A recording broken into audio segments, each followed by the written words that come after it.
Coming in at number 10, we've got Bat-Zaro from Bizarro World. Hailing from the planet founded by Superman's own twisted doppelganger, Bat-Zaro is the self-proclaimed world's worst detective, and spends his nights shooting down couples in Crime Alley as an awful inversion of Bruce Wayne's motivation for being Batman. More of a weird comedic foil to Batman than an actual supervillain threat, Bat-Zaro would eventually try to redeem himself by fighting the Joker and jumping in front of a bullet meant for the real Batman, meaning maybe Bat-Zaro had a little bit of good in him after all. Number 9. Avengers vs. X-Men. Some might argue as to who is really evil in this storyline, if anyone is, but then there are those that actually might see it the Avengers way. After all, in Avengers vs. X-Men, there are really two sides to take, although thankfully in the end, the two teams do manage to put their differences aside to come together and resolve the issue of what to do exactly with the Phoenix Force. However, in this story, the X-Men initially are opposed to the Avengers as they want to welcome the Phoenix Force back to Earth, which is reportedly rapidly on the approach. It's believed that the Phoenix is kind of coming to merge with Hope Summers. While the X-Men are kind of wary of that, they do feel more open to the idea of the Phoenix's return, feeling that they could maybe use it for good, whereas the Avengers are pretty much vehemently opposed as a result of the Phoenix's history of destruction. The Avengers, and perhaps rightfully so, would rather see the cosmic entity completely destroyed. As the fight ensues, the Phoenix is split into 5 pieces, and some of the X-Men are even corrupted later by its power, becoming known as the Phoenix 5. Number 8. Celine. While a lot of beings on this list are cosmic and godlike in their nature, Celine is a mutant external and a magician, born 17,000 years ago. She gained the ability to psionically drain the life forces of other human beings into herself, gaining their memories, and if she fully drains them, turning that individual into dust. Yikes. Essentially, she is a vampire, just without any of the blood draining stuff. Using this drained energy, she not only sustains herself, but can grant herself superhuman levels of physical strength, speed, stamina, agility, reflexes, and durability, but that's not her only powers. As an external, she also possesses immortality, allowing her to even resurrect herself. Since she has been around for so long, she is quite the adept sorcerer and can do a hell of a lot with that power. She has demonstrated telepathy, telekinesis, pyrokinesis, and the knack for being just pretty sinister. Number 7. Apocalypse's Horsemen. Apocalypse's Horsemen have featured many X-Men and many X-Men adjacent characters over the years. One of the more recent iterations of the team after Apocalypse was awakened following House of M and Decimation included Polaris as Pestilence, Gazer as War, Sunfire as Famine, and finally Gambit as Death. That's a good number of X-Men that he recruited that time around. Although Apocalypse and his Horsemen are generally opposed by the X-Men themselves, the fact remains that there have also been a good number of them recruited by Apocalypse himself. And in the Age of Apocalypse reality, more mutants have joined him than not. Even though he is still technically opposed by Magneto's X-Men there, many of the mutants we'd associate with the X-Men team in the main continuity end up actually joining Apocalypse instead in that reality. In fact, at one point, Wolverine even becomes the new Apocalypse in the Age of Apocalypse reality. Pretty wild, I know. Number 6. The Black Winter. You know, Galactus almost made this list, but why choose him when you can choose a bigger version of him? Where Galactus consumes individual planets, the Black Winter devours entire realities. The Black Winter, the Star Plague, the Blight Storm, the Rot Blizzard, or the Fumble Winter, for the Norse mythology people out there, was the one who brought the end of the 6th iteration of the universe, leaving only Galen of the planet Ta, and that's the guy who becomes Galactus. When the Black Winter arrives in the Marvel Universe, in the latest run of Thor, Galactus turns an All-Father Thor, who possesses the Thor Force, into his Herald of Thunder, and it's awesome. Granting him the power cosmic, and an attack from this Thor only stops the Black Winter for a total of 14 seconds. That's how powerful this multiversal entity is. Luckily though, at this time, the Black Winter isn't here to destroy the universe, he is just here for his herald, Galactus. Luckily, Thor turns Galactus into a massive power cosmic explosion that destroys the Black Winter. It's all just super awesome. Definitely check it out. Number 5. Inhumans vs. X-Men. In Inhumans vs. X-Men, the X-Men team kind of become the bad guys. This was all thanks to the machinations of Emma Frost, who manipulated the rest of the mutants by making Cyclops appear as her own martyr. She made it appear as though Cyclops was killed by the Inhumans so that she could inspire the mutants to rise up against the Inhumans and basically go to war against them. In reality, the Inhumans did not actually want to fight the mutants and instead preferred to find a peaceful resolution initially. initially. That was what they kind of wanted to do. They were like, we're sorry that we kind of accidentally killed some of your people, let's figure it out. But no. The conflict started when exposure to the Terrigen Mists ended up being deadly to the mutants, some of whom got very sick and then died, causing a case of Mpox. However, in the end, it was revealed that Emma was simply using her illusion powers to make people believe Cyclops was still alive after he'd already died almost instantly due to exposure to the Terrigen Mists. She then made people believe that Black Bolt had actually been the one to kill Cyclops, which was what got all the other mutants and X-Men riled up. Needless to say, after the truth came out and everything was mostly resolved, Emma went deep into hiding as a result of everyone being pretty pissed at her, which honestly, fair enough. Number 4. The Chaos King. The entity known as Amatsu Mikubashi originally was portrayed as the Japanese god of evil, but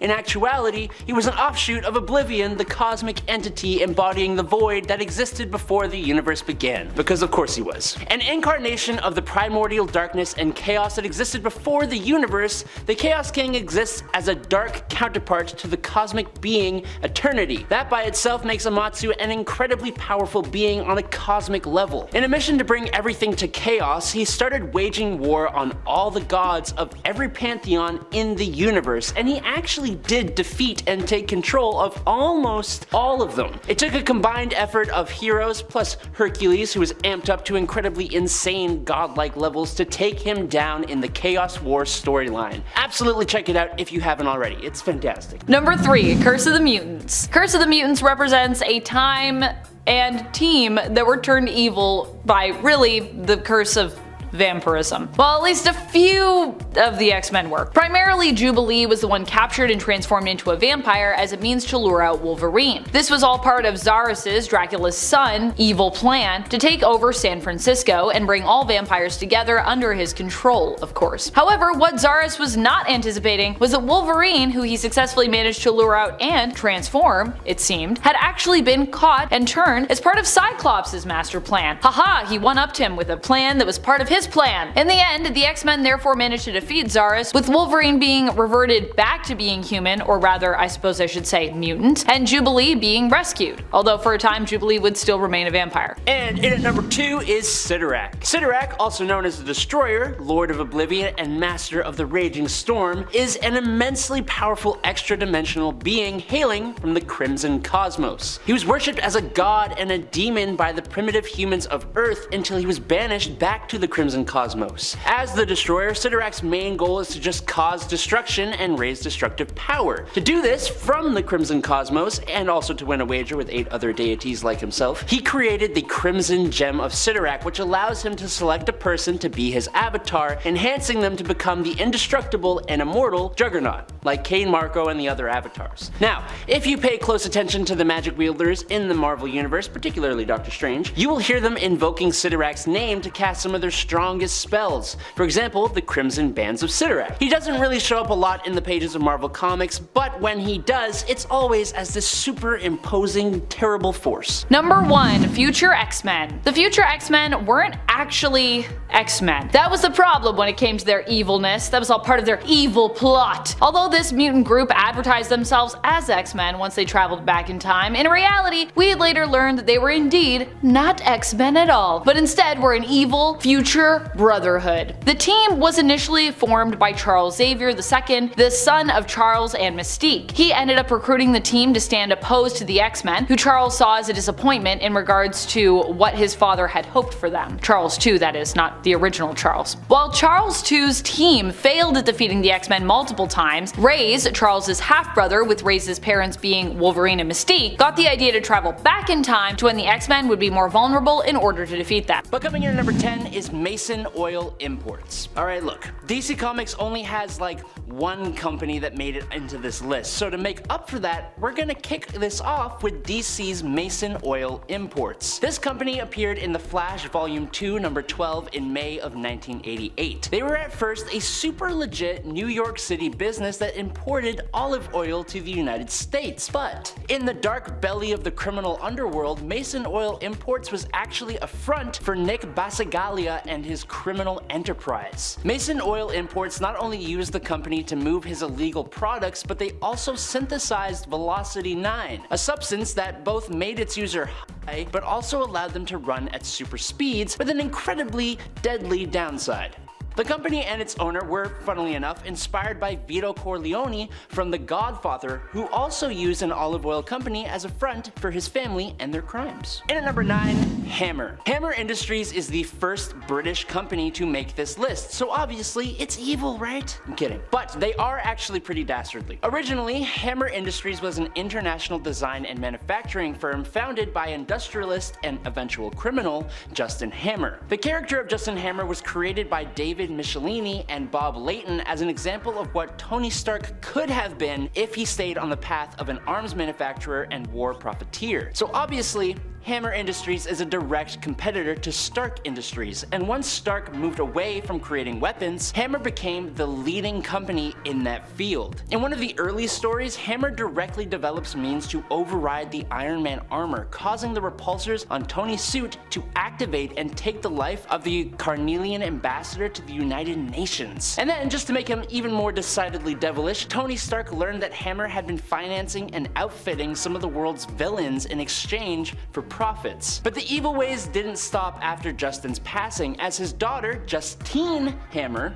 which is a stupid name, took over with her and the Mandarin's daughter Sasha. They all teamed up with villains like Spymaster and Ezekiel Stane to try and ruin and discredit Iron Man and his new company, Stark Resilient. And at number 8, Roxanne Oil. As one of the world's largest fuel conglomerates, the Roxanne Energy Corporation, like any real-world business, has the main goal of trying to grow and increase their profits, but also, like many of the real world's largest corporations, possibly, it's not entirely clear if all its businesses and business transactions were entirely legitimate. Actually, it's pretty safe to say that a lot of Roxanne's activities have been pretty morally questionable, if not outright illegal and despicable. But being one of Marvel's comics' biggest companies with an annual revenue exceeding $500 billion, employing over 100,000 people, and operating in 28 countries, a lot of Roxanne's misdeeds are not entirely well known and kinda just swept under the rug. Despite that fact, they've been shady since World War II. Roxanne was one of the earliest funders of S.H.I.E.L.D., but at the exact same time, they were also tied to Hydra, smuggling weapons, and when they were discovered by the S.H.I.E.L.D. director at the time, he was taken out before he could tell anyone. I mean, in one of their very first appearances, the chairman, Hugh Jones, was saved from the Serpent Squad by Captain America only for him to use the Serpent Crown to try and take over the United States government, and transported the Avengers to Earth 712, pitting them against the Squadron Supreme. Also, more recently, Dario Agger of Roxanne made a deal with Malekith the Accursed to essentially be given the rights to strip mine any world that the Dark Elf conquered. That's messed up! Are you liking this list so far? Well, make sure you drop a like to let us know so we can make more videos just like it. But in at number 7,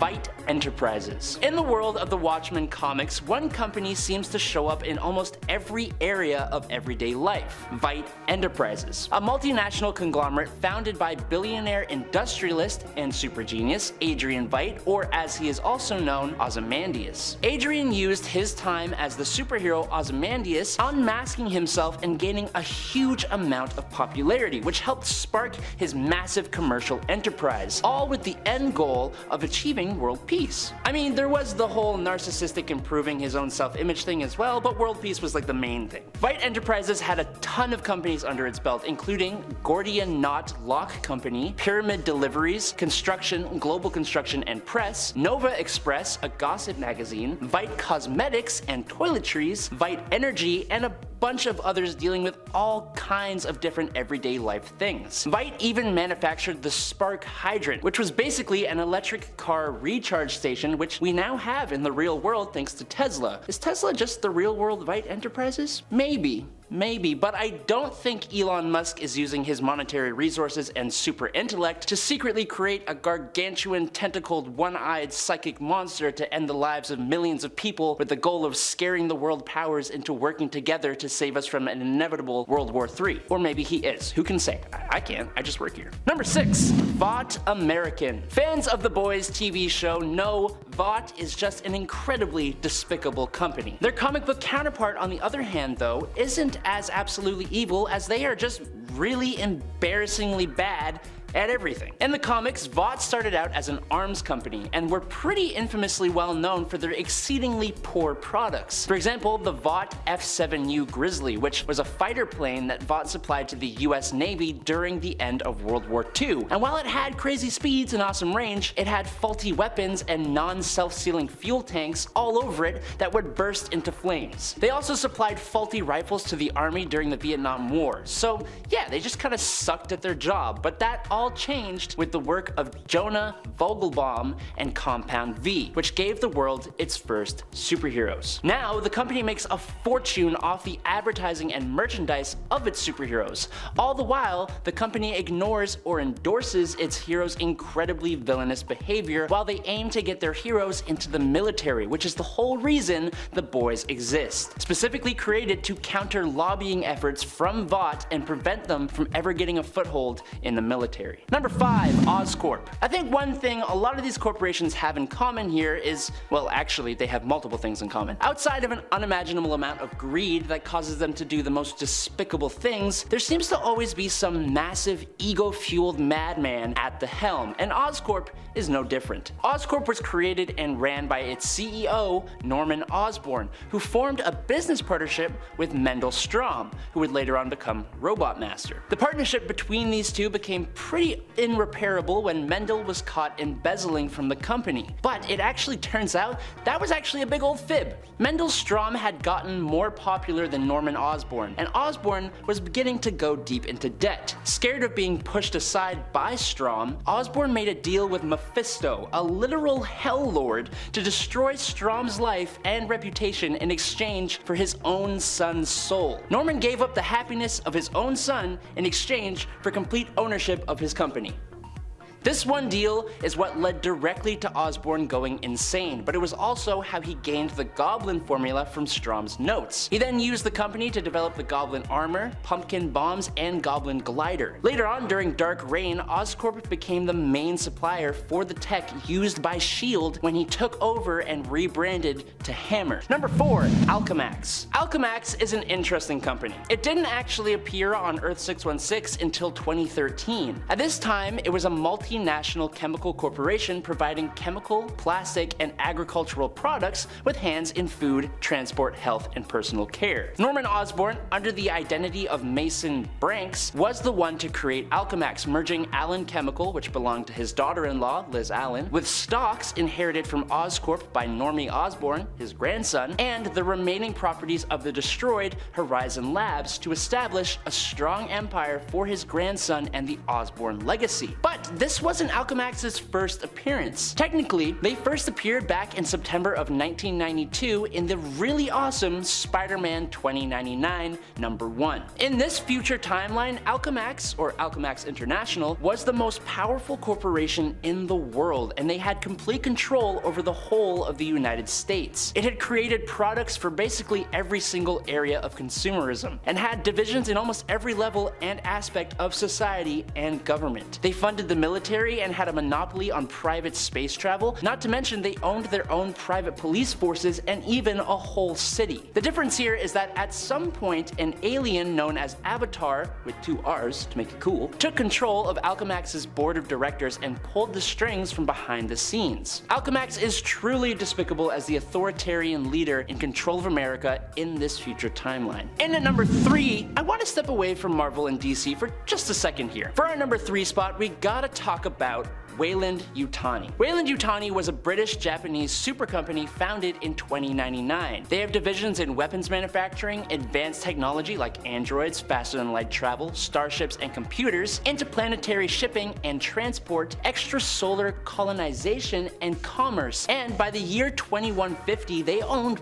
pretty much everything in the world. Weyland Yutani is one of the biggest examples of evil megacorporations in science fiction media, not just comic books. In the very first Alien movie, and then in almost every other one of their appearances, they are consistently sacrificing moral decency and the lives of their workers and colonists in order to make more money, with the prime example being the countless attempts to get a living sample of the xenomorph to exploit it as a biological weapon. Also, since 2021, Marvel has served as the principal publisher of Alien, Predator, and Alien vs. Predator comic books, taking over from Dark Horse Comics, who published the stories from 1988. So, for all you haters out there, this one totally counts. In at number 2, AIM. It's hard to even call Advanced Idea Mechanics a legit corporation at this point. Their whole goal is to overthrow the world's governments and be in total control, acquiring and developing new technological power to supply criminal organizations, all while turning one hell of a profit. Starting out as a subdivision of Hydra, a group of incredibly intelligent scientists were organized together by Baron von Strucker, and they developed all kinds of things focusing on robotics, bioengineering, bionics, and physics. With the incredible minds of AIM, all of whom were required to have a PhD, they created the Cosmic Cube for the Red Skull and multiple Cosmic Cubes afterwards. They created the incredibly powerful Super Adaptoid, and they mutagenically altered AIM scientist Dr. George Tarleton into the super intelligent MODOK, or Mental Organism Designed Only for Computing. But his super intelligence and ability also led to his super ambition, and he overthrew AIM and became MODOK again, but with a K. So now he is the Mental Organism Designed Only for Killing. So evil, so good. AIM has had run-ins with pretty much every single superhero at least once. They've created pocket realities to obtain advanced technology, brainwashed an entire city, inadvertently created the Man-Thing, turned Betty Ross into the terrifying Harpy, and revived the Red Skull. Like, what's up with that? Why would they do that? And finally, in at number 1, it's LexCorp. It's got Lex in the name. LexCorp is basically a business that directly represents Lex Luthor's massive ego, but it also represents his power. LexCorp was founded as an aerospace engineering firm in Superman number 416 from February of 1986. But the company pretty soon diversified its interests, growing to become one of the largest and most diversified companies in the world, all run under the ruthless and well thought out control of Lex Luthor himself. The company has grown so large that it directly and indirectly employs 2/3 of the population of Metropolis itself. The company has 8 separate branches, including Luthor Technologies, focusing on research and development of anything from weapons to air conditioning, Luthor Industries, which operates almost all of the city's utilities, including Lex Oil, Luthor Communications, which includes phone, television, and the Daily Planet at one point, Luthor Enterprises, which has cash businesses, hotels, rentals, restaurants, and public transport, Luthor Financial, which includes banks and investment firms, the Luthor Foundation, which is probably the best part of the company, supplying and supporting Luthor hospitals, Luthor Home for Children, and Luthor Foundation for the Arts. Lastly, there's the Luthor property holdings in Metropolis and miscellaneous things like LexMart, which is a supermarket, and LexTendo, which is video games. Do you see how many times I said Lex Luthor there? That man's got an ego, I'm telling you. Number 10, Dark X-Men. The Dark X-Men are basically what we get when Norman Osborn is put in charge of all the super teams that you can imagine. This all went down during the Dark Reign period over at Marvel Comics. Norman ended up becoming the world's greatest hero, at least in civilians and the government's eyes, after he successfully shot and killed Skrull Queen Varanki, in essence ending secret wars and, in a weird twist, kinda saving the day. Not something people usually expect with Norman Osborn. As a reward, he was given the task of creating a new organization to take over for the disbanded S.H.I.E.L.D. Norman created Hammer in response, and made his own teams of both Dark Avengers and Dark X-Men. His initial roster included Dark Beast, Mystique, Mimic, and Omega. I feel like Dark Beast is such a great evil mutant that he generally just gets to be on like almost every evil mutant X-Men team. But also, I love Dark Beast, so I'm kinda fine with that. I wish he was still alive though, so that at least I had some way to rationally explain Hank's behavior lately, who I thought might have been Dark Beast this whole time, but considering that Dark Beast is dead and everything else that's been going on, this now seems extremely unlikely, sadly.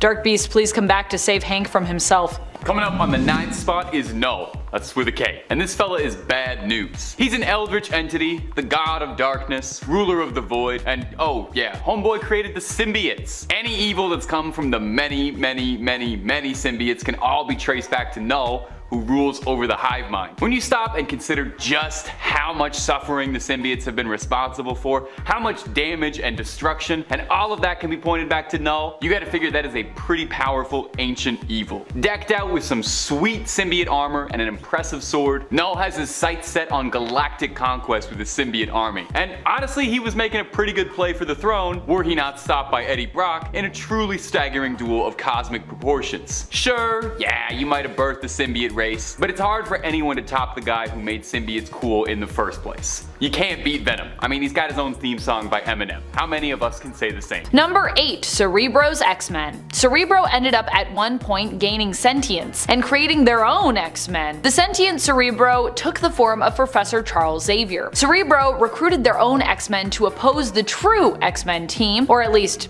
seemingly did. We'd later learn that this team, composed of Grey King, Rapture, Landslide, Crux, Mercury, and Zaos, were actually also imposters. In truth, being nothing more than nanotech lifeforms which Cerebro had built using personality templates that Cerebro had taken from within its own mutant database. Cerebro had wanted to oppose the real Xavier and the real X-Men, getting them out of the way so that it could successfully launch a satellite that would help it to locate and then catalog all mutants on the planet, freezing them in a cryogenic stasis in order to preserve their DNA. Yeah, cataloging mutants doesn't sound so bad until you realize that's what Cerebro wanted to do with them. After Cerebro's X-Men were defeated, Cerebro labeled them as failures before absorbing their digital bodies back within itself, becoming a giant monstrosity. Fortunately, Cerebro was defeated by the real deal in the end, Charles Xavier, and the real X-Men team. Number 7. Shumagorath. Now maybe you remember Shumagorath from a star-studded appearance in Doctor Strange in the Multiverse of Madness. Except psych!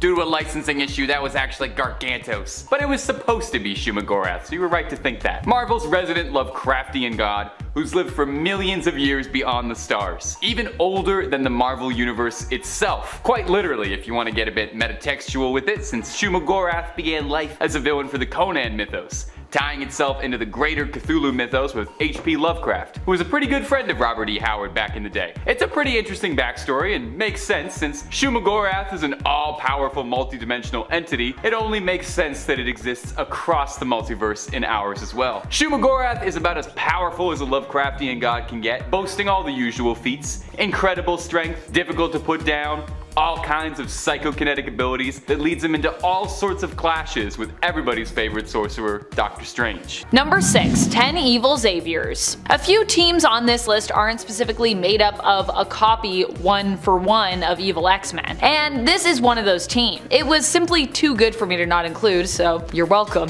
In the Fantastic Extreme X-Men, this is a team of villains from alternate realities and even perhaps the main reality that our multiversal X-Men team led by Earth 616's Dazzler must face. The 10 Evil Xaviors feature one that is a cowboy, another that is a Cthulhu-like floating brain, one that is a giant Akanti whale, and so many more amazing weird alternates of the X-Men's leader and mentor. Number 5. Dormammu. Dormammu, I've come to bargain. Dormammu, I've come to bargain. Dormammu, yeah, you get it. You saw the movie, you know what I'm doing. Doctor Strange's greatest nemesis is also one of the most powerful ancient evils in the Marvel Universe across the multiverse. Ruler of the Dark Dimension, Dormammu is an interdimensional entity capable of existing for eons. Capable of all sorts of impressive magical feats like conjuration, being able to summon creatures under his dominion, even bending the law of physics to his will. Dormammu is already crazy strong, but it's only amplified more if he's in the Dark Dimension,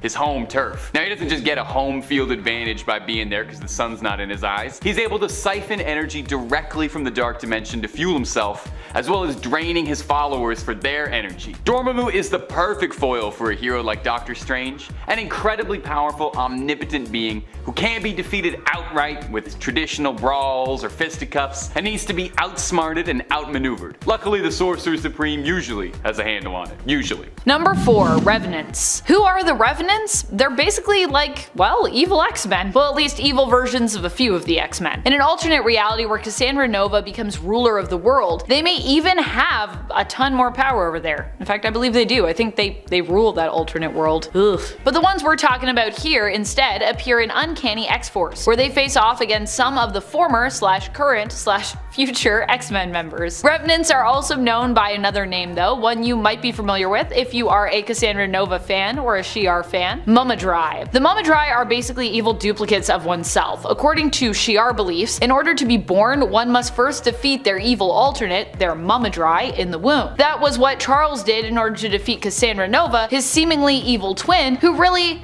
is a Mumadrai. However, despite being defeated because Charles was so powerful, in reflection, so was Cassandra, who would end up recovering and returning years after that initial defeat. In Uncanny X-Force issue number 10, we're introduced to a few more Mumadrai that are the dark reflection of Betsy Braddock's Psylocke, Storm, and Puck. While Puck has never been an X-Men and isn't a mutant, he is X-Men adjacent, having served on Alpha Flight and X-Force, hence his appearance in this series, and the reason why I'm still gonna talk about him on this list, so haha! Number 3, Mephisto. If you're not a big comics fan, maybe you recognize the name Mephisto from countless Reddit threads and headlines saying he'd be appearing in the next episode of WandaVision somewhere. Remember how convinced we all were? Simpler days. So just who is Mephisto actually? Well, basically for all intents and purposes, he's the Marvel Comics version of Satan. Where things get incredibly confusing is that he's not actually Satan, because that's a separate character in the Marvel Universe, but he's his own evil, powerful entity, and boy is he that. Mephisto is a long-standing evil responsible for a lot of some of the biggest suffering in the Marvel Universe. He captured Doctor Doom's mother's soul, he bonded Johnny Blaze to the Ghost Rider, and those are just some of his lesser feats. Mephisto is capable of full-scale reality alteration, like when he infamously changed the entire Marvel timeline to erase Peter and Mary Jane's marriage in exchange for healing Aunt May. Also, he could nip a timeline in the bud where he was defeated by Spider-Man's daughter. You gotta respect that level of pettiness. He hasn't shown up in the MCU yet, but I wouldn't be surprised at all if he's coming soon. Just give it some time. One more day, maybe. Number 2, Onslaught. I mean, if we want to get a little loose with the definition of a team, I would say a team is just more than one person, so I don't even think this is that loose, but then we could consider Onslaught to be an evil X-Men team. Technically, he was originally made up of a team of 2 people, Professor X and Magneto, both of whom have been known to lead the X-Men in the history of the comics. And while this psychic entity originally was only a combination of their 2 minds, when Onslaught returns appearing on Krakoa, it's actually because Onslaught is linked to basically everyone who has died and then been resurrected on the island. Basically, Onslaught managed to live on in Charles' psyche and then use his small, like, kind of sliver of existence there to make his way into each upload following a mutant's resurrection, thereby getting out little pieces of Onslaught all over until they could come together and make one giant Onslaught. So in essence, Onslaught is also a part of everyone who has died and been brought back to life on the mutant island nation. This version of Onslaught as such poses an even greater threat to mutant kind and the world, especially as it creates and feeds off chaotic energy, infecting the mutants that it is a part of, but also feasting off of that chaotic energy as well. So, ugh. And finally, coming in at the number 1 spot, well, it only made sense to have this below everyone else, the one below all. Yeah. Kinda hard to top that. The one below all is the dark side of the one above all, the highest form of creation in the Marvel Multiverse. If the one above all is the embodiment of all the compassion and love that exists out there, well then the one below is the opposite of that and the beautiful embodiment of all the hatred and rage that's inside us all. It's a bit of an eldritch creature existing in the lowest points of reality, you know, below all, quite literally, it's in the name. It's responsible for all the gamma radiation in the world, as this is how it manifests itself throughout the multiverse. All of Hulk's rage and anger stems from drops of hatred of the one below all, just a tiny fraction of what it could be capable of. The one below all has existed before the multiverse, the universe itself even, and is thought to ultimately be the harbinger of all evil that's ever manifested in the Marvel Universe. Considering how much darkness, how much hate, how much evil exists out there, that's gotta count for something. Mephisto was unable to thwart the one below all, saying it was more powerful than he was. Bruce Banner theorized that Null, god of the symbiotes, was just another avatar of the one below all, meaning when it comes to ultimate evil, It's kinda hard to top something below it all. Number 10. Iron Man. I know that Iron Man has saved and helped to save the Earth and universe many times over, but even he has a darker side. This version of Iron Man was known as Superior Iron Man, and this persona took hold following the events of Axis, when basically everyone's dark side was brought to the surface as major heroes and villains of Marvel had their alignments flipped. Thanks, by accident, to Scarlet Witch. Well, Scarlet Witch was actually trying to do something good, and she did do that, but this just kinda happened as a result.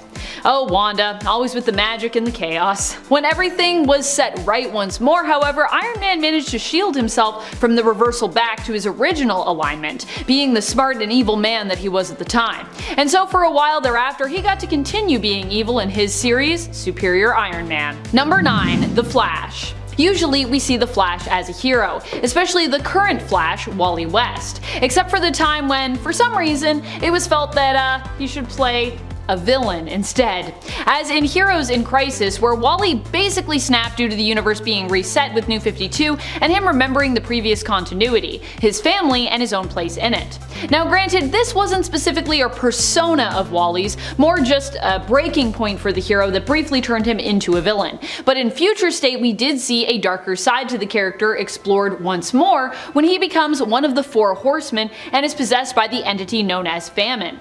As Famine, Wally even preys on other speedsters, and seemingly succeeds in breaking their connection to the Speed Force, and even killing a good number of them, and in the end, kind of all of them. I mean, he turns Barry into a ghost. Fortunately, Future State is now basically an alternate world, an alternate future, and this aspect of it will likely not come to pass in the main continuity, which means Wally is free to get his family back and keep being the good guy that we know him to be. And friends, before we move on to this next spot, if you are loving this channel and you want to support us in other ways, you can go and check out our Facebook. We just relaunched ourselves over there and it is awesome, so head on over, hit that like, helps us out. Thank you. Number 8. Homelander. Homelander might be one of the main villains of The Boys, both the comic series and television adaptation, but he's also somehow still not the worst of the worst, if you can believe that. He poses as a hero, but is really not the greatest. But that being said, he also has an evil clone who is much worse than he is. In fact, many of the most terrible acts that we associate with Homelander in the comics are revealed to have been acts committed by his evil clone version.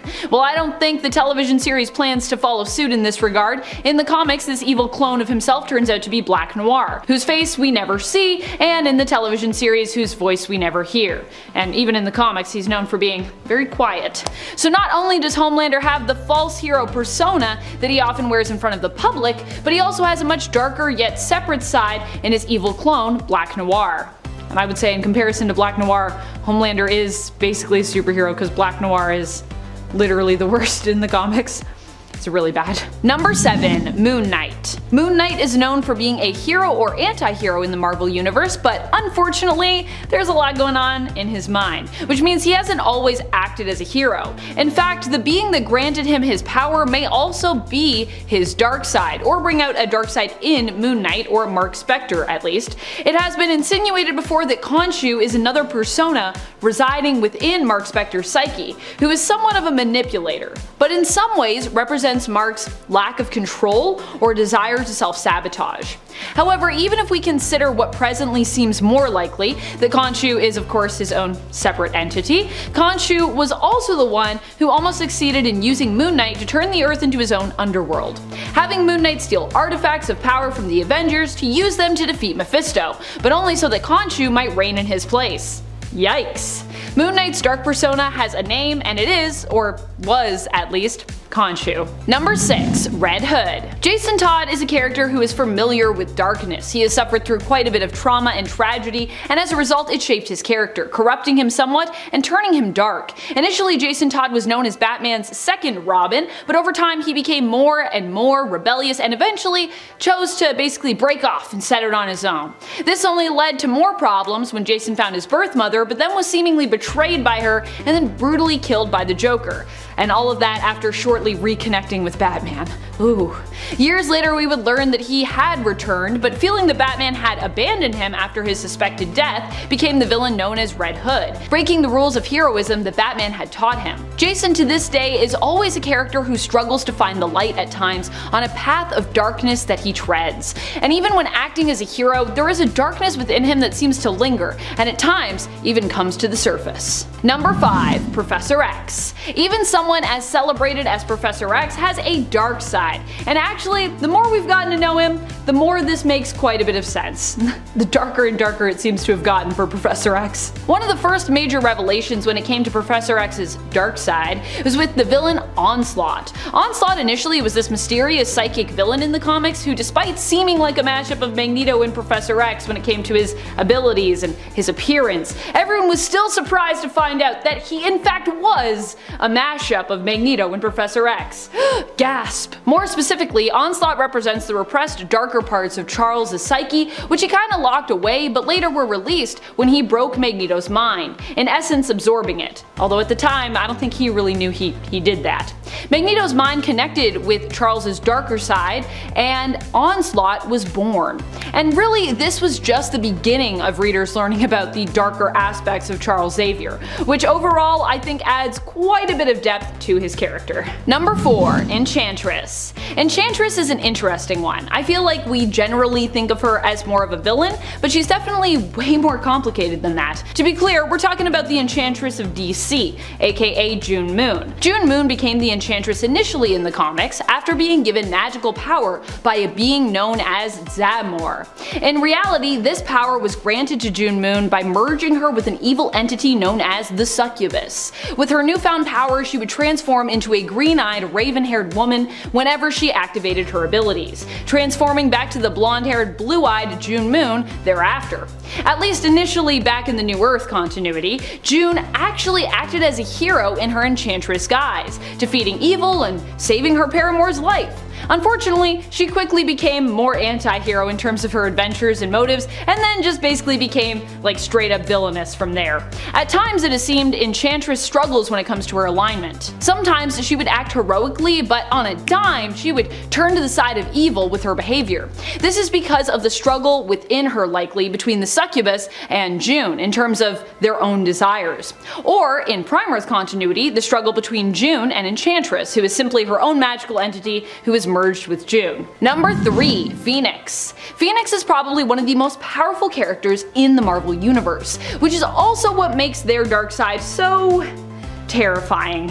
When Phoenix turns dark, you want to watch out, because this is a hero who isn't just going to mess up a situation, a country, a continent. This is a character who has the power to destroy whole worlds as they please. Typically when we talk about Phoenix and Dark Phoenix, we are talking about Jean Grey, who is most well known for her bond to the Phoenix Force, and merging with the entity and then taking up the mantle of Phoenix, turning dark, and then sacrificing herself to save others from basically the darkness within her. Of course, later on this was retconned to actually be a sort of Phoenix-made copy of Jean, while she herself was resting at the bottom of a bay, in a sort of recovery pod. But no matter who becomes the Phoenix host, it seems evident that this is an entity that is so powerful that most, even likely heroes like Jean, would be at risk for turning to the side of evil and becoming corrupted by its power. Number 2. Raven.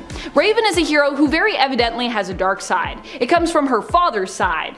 Trigon is both a powerful demon and Raven's dad, and the darkness within herself she gets from him. And I think he also could be an alien. I think that's also one of his origins.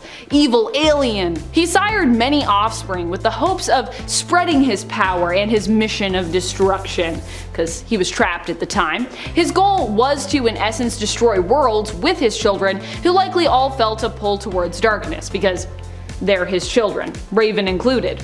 Raven is therefore typically depicted as being a hero who is somewhat monotone, due to the fact that she needs to keep her emotions in check. This is because if she gets too emotional, it can actually cause her dark side to emerge and take control of her. So instead, everything she does, says, and feels must be controlled and calculated so that she doesn't wake the monster that sleeps within herself. And we've seen what happens in the comics when Raven's dark side does take control, and let me tell you, it's pretty scary stuff. Fun fact, I'm pretty sure Wally West is like scarred for life from Raven's dark side. Number 1. Sentry.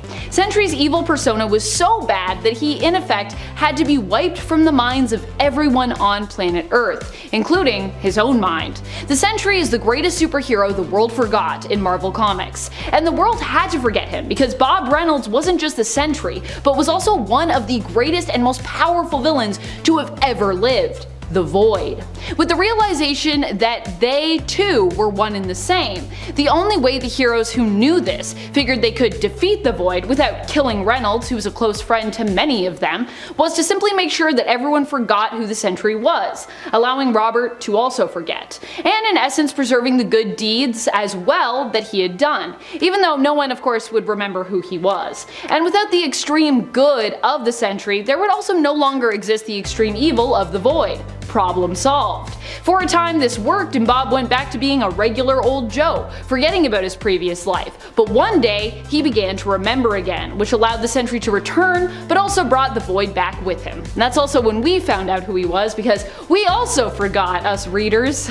Oh, retcons. That's actually a really fun retcon though, I do like that one. Coming in at number 10, we have the Iron Goblin. Coming from an alternate universe where the Spider Island event wound up being permanent, Tony Stark was initially transformed into a human-spider hybrid under the control of the villainous Spider Queen. During a battle with the Resistance, however, Tony was sprayed with the same Goblin formula that had corrupted the mind of Norman Osborn, transforming Tony Stark into the Iron Goblin, with a mechanical new costume to match. And while this version of Tony would eventually decide to sacrifice himself in a last moment of humanity before his Goblin insanity fully took over, the combination of Iron Man and Green Goblin tech is still a pretty terrifying combo that Spider-Man should hope never reappears. Coming in at number 9, we have the corrupted Iron Man from the controversial 90s event, The Crossing. When a variant of the time-traveling villain Kang the Conqueror, known as Immortus, began using the neural link in the Iron Man suit to secretly begin altering Tony Stark's brainwaves, Iron Man became a sleeper agent within the Avengers and eventually attacked his companions outright after secretly manipulating them for years. While eventually defeated by a time-traveling 19-year-old version of himself, and then retconned into Tony going back to his usual status quo in the Marvel Universe, this controversial storyline shows what would happen if Iron Man truly turned out to be a traitor. Coming in at number 8, we have Iron Thor. During the event that saw God Emperor Doom in control of a Marvel universe converted into a new Battleworld, Doom maintained his complete control over the many realms of Battleworld with a police force army known as the Thor Corps. One of the most powerful of Doom's personal army was the being known as Iron Thor, wearing a combination of the Iron Man armor and Thor's iconic helmet, and investigating any potential rebellions to his master Doom's rule. Even capable of wielding Mjolnir, this super powerful character still managed to be murdered by the hero Warrior Woman as an example of rebellion against Emperor Doom. He might have had a short life, but man, I really love that Iron Thor design.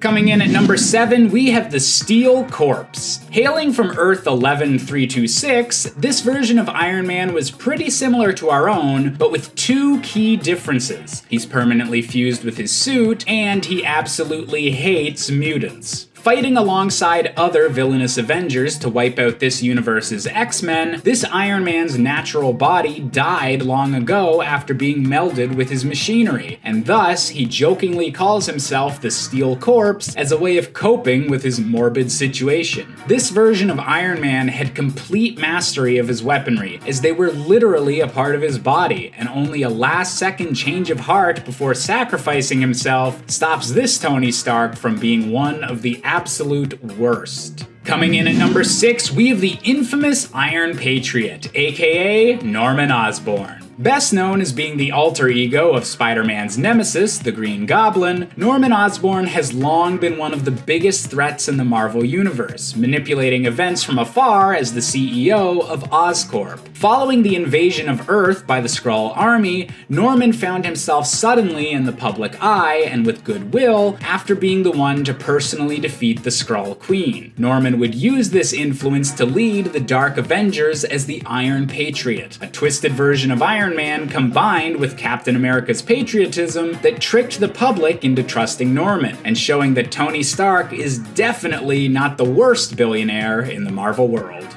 Coming in at number 5, we have the Iron Maniac. On the dark alternate world of Earth 5012, most of the superheroes of this reality are dead after an unknown fatal error made by Reed Richards. A vengeful and violent Tony Stark makes it his life's mission to get revenge on Reed and modifies his armor to resemble that of Reed's worst enemy, Doctor Doom. This insane version of Iron Man killed the Human Torch and was eventually banished to the main Marvel universe, where he had to be subdued by the combined efforts of Spider-Man, Captain America, and Black Widow, who found it a bit unnerving to be fighting such a far-gone version of one of their closest allies. This Tony was just as resourceful as the real one, however, as he'd even escape custody by building a new suit from the remains of a life model decoy. Pretty resourceful for an insane Iron Man. Coming in at number 4, we have the superior Iron Man. During an event known as Axis, many Marvel heroes and villains had their morality completely inverted, with good guys becoming bad, bad guys becoming good, and so on and so forth. One of the few changes that wasn't reversed by the end of the event, however, was the morality of Iron Man, who in his evil form still possessed all of the intelligence and dark aspects of Tony's personality, and managed to build a shield for himself to prevent being turned into a hero again. Infecting much of the planet with a new version of the Extremis virus, and using artificially intelligent drones to assert his dominance, this version of Tony was only finally cured by the Marvel Universe's collapse into battle worlds resetting his morals, meaning that this was a villain that the rest of the Avengers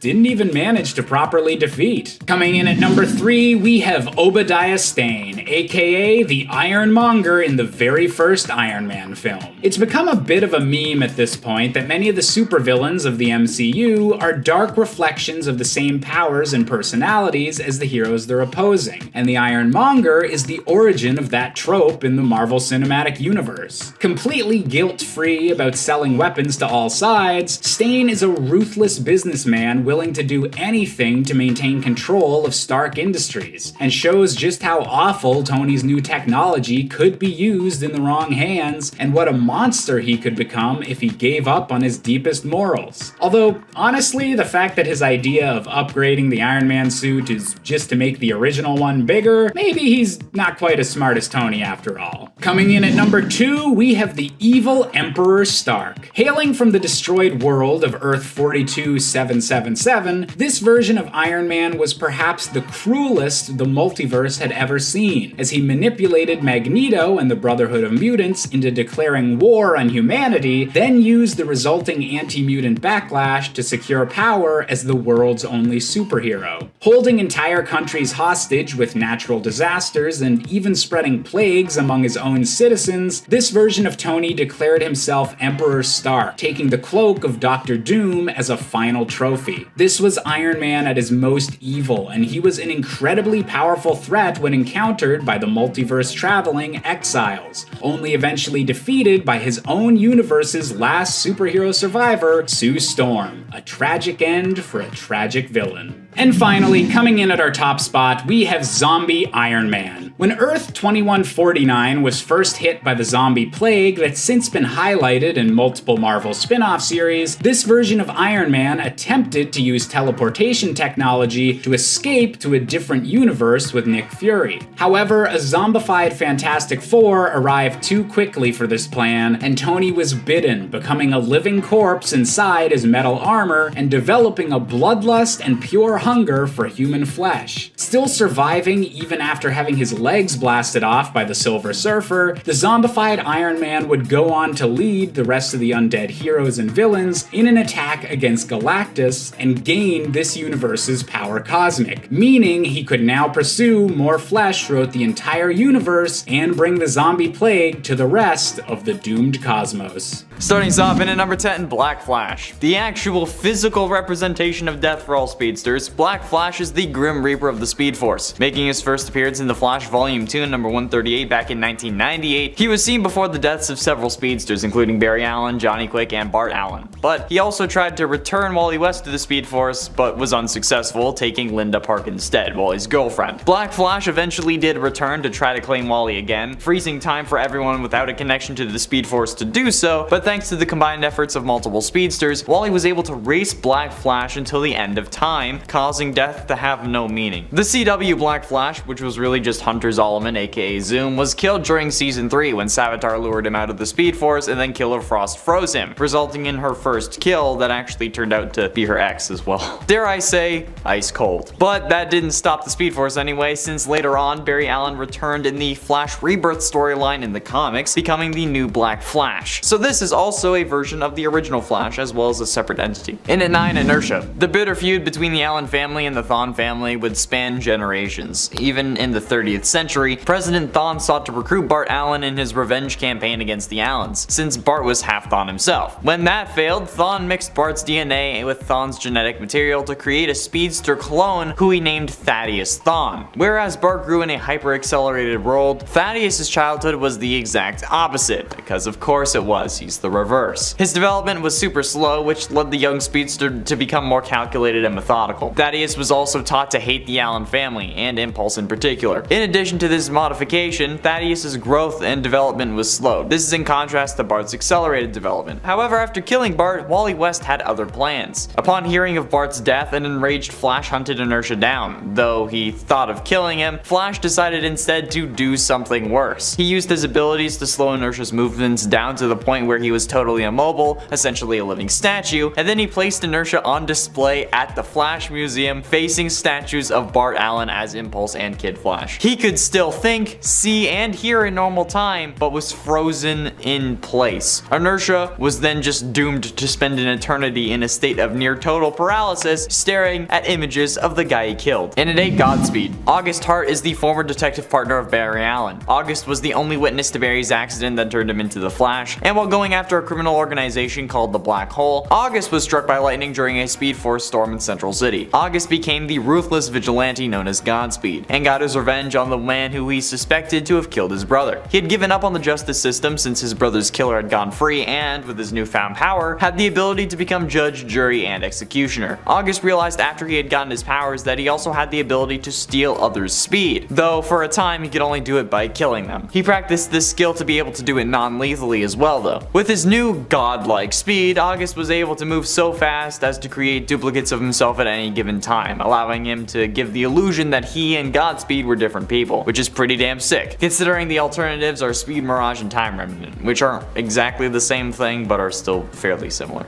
And at 7, Earth X. There's little known about the Earth X version of Barry Allen. Known as Blitzkrieg in this reality, he's a fascist version of the Flash working alongside Dark Arrow and Overgirl, the Oliver Queen and Kara Zor-El of Earth X, who are also married, but that's a story for another day. In the Arrow vs. Crisis on Earth X crossover, Earth X Barry is actually nowhere to be seen. Instead, he's replaced by Reverse Flash, the Eobard Thawne of Earth 1. Even though on the animated show The Ray, which takes place on Earth X, there is a fascist Barry, so what happened? It's largely assumed that between his last appearance in the show and in the crossover, that Thawne arrived and took his chance to kill at least a version of Barry, even if it wasn't his own. Hence why the other Earth Xers were so trusting of Thawne, since he had bested their Barry. I don't know how this Barry got his powers without the particle accelerator, but what I do know is that even the Joker refused to work with the Red Skull when he realized that he was actually a fascist and not some kook in a wildly inappropriate costume, saying that he may be a psychopath, but he's an American psychopath, or something along those lines. So, Reverse Flash is worse than Joker confirmed. Like, this wasn't even a Reverse Flash who was raised in the fascist life. He just wanted to help out, which is messed up as hell. And at 6, Zoom. Hunter Zolomon was a serial killer from Earth 2, also known as the maniacal super speedster known as Zoom. Having gotten tired of being the villain, Hunter decided to also become the hero after capturing Jay Garrick, the Flash from Earth 3, masquerading as Jay to gain Barry Allen's trust. When he was 11, Hunter saw his father kill his mother. Hunter's father ended up in jail, and Hunter was raised in the foster care system since no relative wanted him. Hunter later became a convicted serial killer and was going through electroshock therapy when Earth 2 Harrison Wells' particle accelerator exploded underground. underground. This ended up connecting him to the Speed Force and he escaped. Solomon killed some police officers on his way out and left one to tell his story. The one police officer said he saw a man zooming around, giving Solomon the alias of Zoom. Zoom later then killed that police officer in his house. Halfway through into number 5, the Rival. Edward Claris is the Rival, the archenemy of Golden Age Flash Jay Garrick. Claris was a chemistry professor at the university attended by Jay Garrick. He believed that he had recreated the formula that gave Garrick his speed. Bitter at the rejection of his research claims by the scientific community though, Claris became a criminal wearing a darker version of the Flash's outfit, the original Reverse Flash. The effects of this version of the formula however proved to be temporary and he was defeated when it expended. Decades later though, following the reformation of the Justice Society of America, Claris was retrieved from the Speed Force, because he had been put in there at some point, by the interdimensional supercriminal Johnny Sorrow, who invited him to join the new Injustice Society. Now composed of pure speed energy, Claris possessed Garrick's friend and fellow Golden Age speedster Max Mercury to get the Flash's attention. Rival committed a series of swift, gruesome murders at locations that, when mapped out, would spell out a message. We don't talk about the Arrowverse version, though. Like, I know his suit was meant to be similar to Daniel West's Reverse Flash, but come on. And for Johnny Quick. Johnny Allen, alias Johnny Quick, is a criminal speedster from Earth 3. Together with his girlfriend and partner in crime Atomica, he was a member of the crime syndicate. Johnny Allen was a high-profile criminal on the run with his equally criminal girlfriend, cornered on the roof of Central City's Star Labs. Allen was struck by a bolt of lightning which shattered the roof, and the duo fell into the lab space below, with Allen landing amid some chemicals. Obviously, this is the thing that ended up granting him his super speed, and he went on to become a super criminal alongside his girlfriend who had also been empowered. He took on the name of Johnny Quick, while his girlfriend took on the name of Atomica. The couple joined the crime syndicate at some point after this. Johnny Quick, as he now called himself, ran through Central City answering to no one, until the day the White House burned, around the time of Darkseid's incursion onto Earth Prime. The being that had destroyed Ultraman's Krypton came to Earth, and an alliance of super criminals formed to find a way to safety. Getting close to the end, in number 3, Red Death. Red Death is a speedster that is an evil combination of Batman and the Flash, which already sounds terrifying, but wait till you hear his story. The Bruce Wayne of Earth 52 started off fighting crime with Robin, but Robins kept dying left, right, and center. So understandably, Batman got darker and darker, becoming more extreme with his, let's call them methods. Which honestly seems more realistic to me, aside from just quitting fighting crime. Which can't happen, otherwise we wouldn't have this story, right? And DC wouldn't make any money. This eventually leads him to Barry Allen, who refuses to give Bruce his Speed Force powers. So Batman, using the various rogues' weapons to fight off Barry, knocked him out. Once Barry was unconscious, Bruce tied him to the front of a cosmic treadmill-powered Batmobile and drove them both into the Speed Force. I don't even know how that happened or worked logically, but okay, you do you, Bat Marty. When entering the Speed Force though, Barry and Bruce ended up fusing together into an evil Batman with super speed and a lust for killing, while Barry's mind was trapped in Bruce's body. He then gets a visit from the Batman Who Laughs, who asks him to join the Dark Knights, whose goal is conquering the multiverse. Penultimately, in number 2, Savitar. As a fan of the Arrowverse, I felt like I needed to include one of the most interesting speedsters in the show. Savitar, while sharing a name with another evil speedster from the comics, is actually revealed to be a time remnant of Barry Allen in the show, being more of a future Flash than a Savitar. Honestly, he's like a combination of both. His story, though, is pretty messed up. In essence, making himself and having a classic chicken and the egg scenario. In the post-Flashpoint Arrowverse timeline, Savitar comes back from the future to kill Iris West before her and Barry get married. This causes Barry to create as many time remnants as possible, which is basically a clone of himself, in order to stop him. But Savitar kills all of them except one. The one that he spares then gets shunned by the rest of Team Flash for not being the real Barry Allen, even though he is still the real Barry. It's weird. So in an act of fury, the Time Remnant runs back in time, creating a new identity for himself as the first speedster and the god of speed known as Savitar. But the suit he wears allows him to travel at basically instantaneous speeds, which the show Flash has not been able to do at this point, even in recent seasons. And finally, and at number 1, Reverse Flash.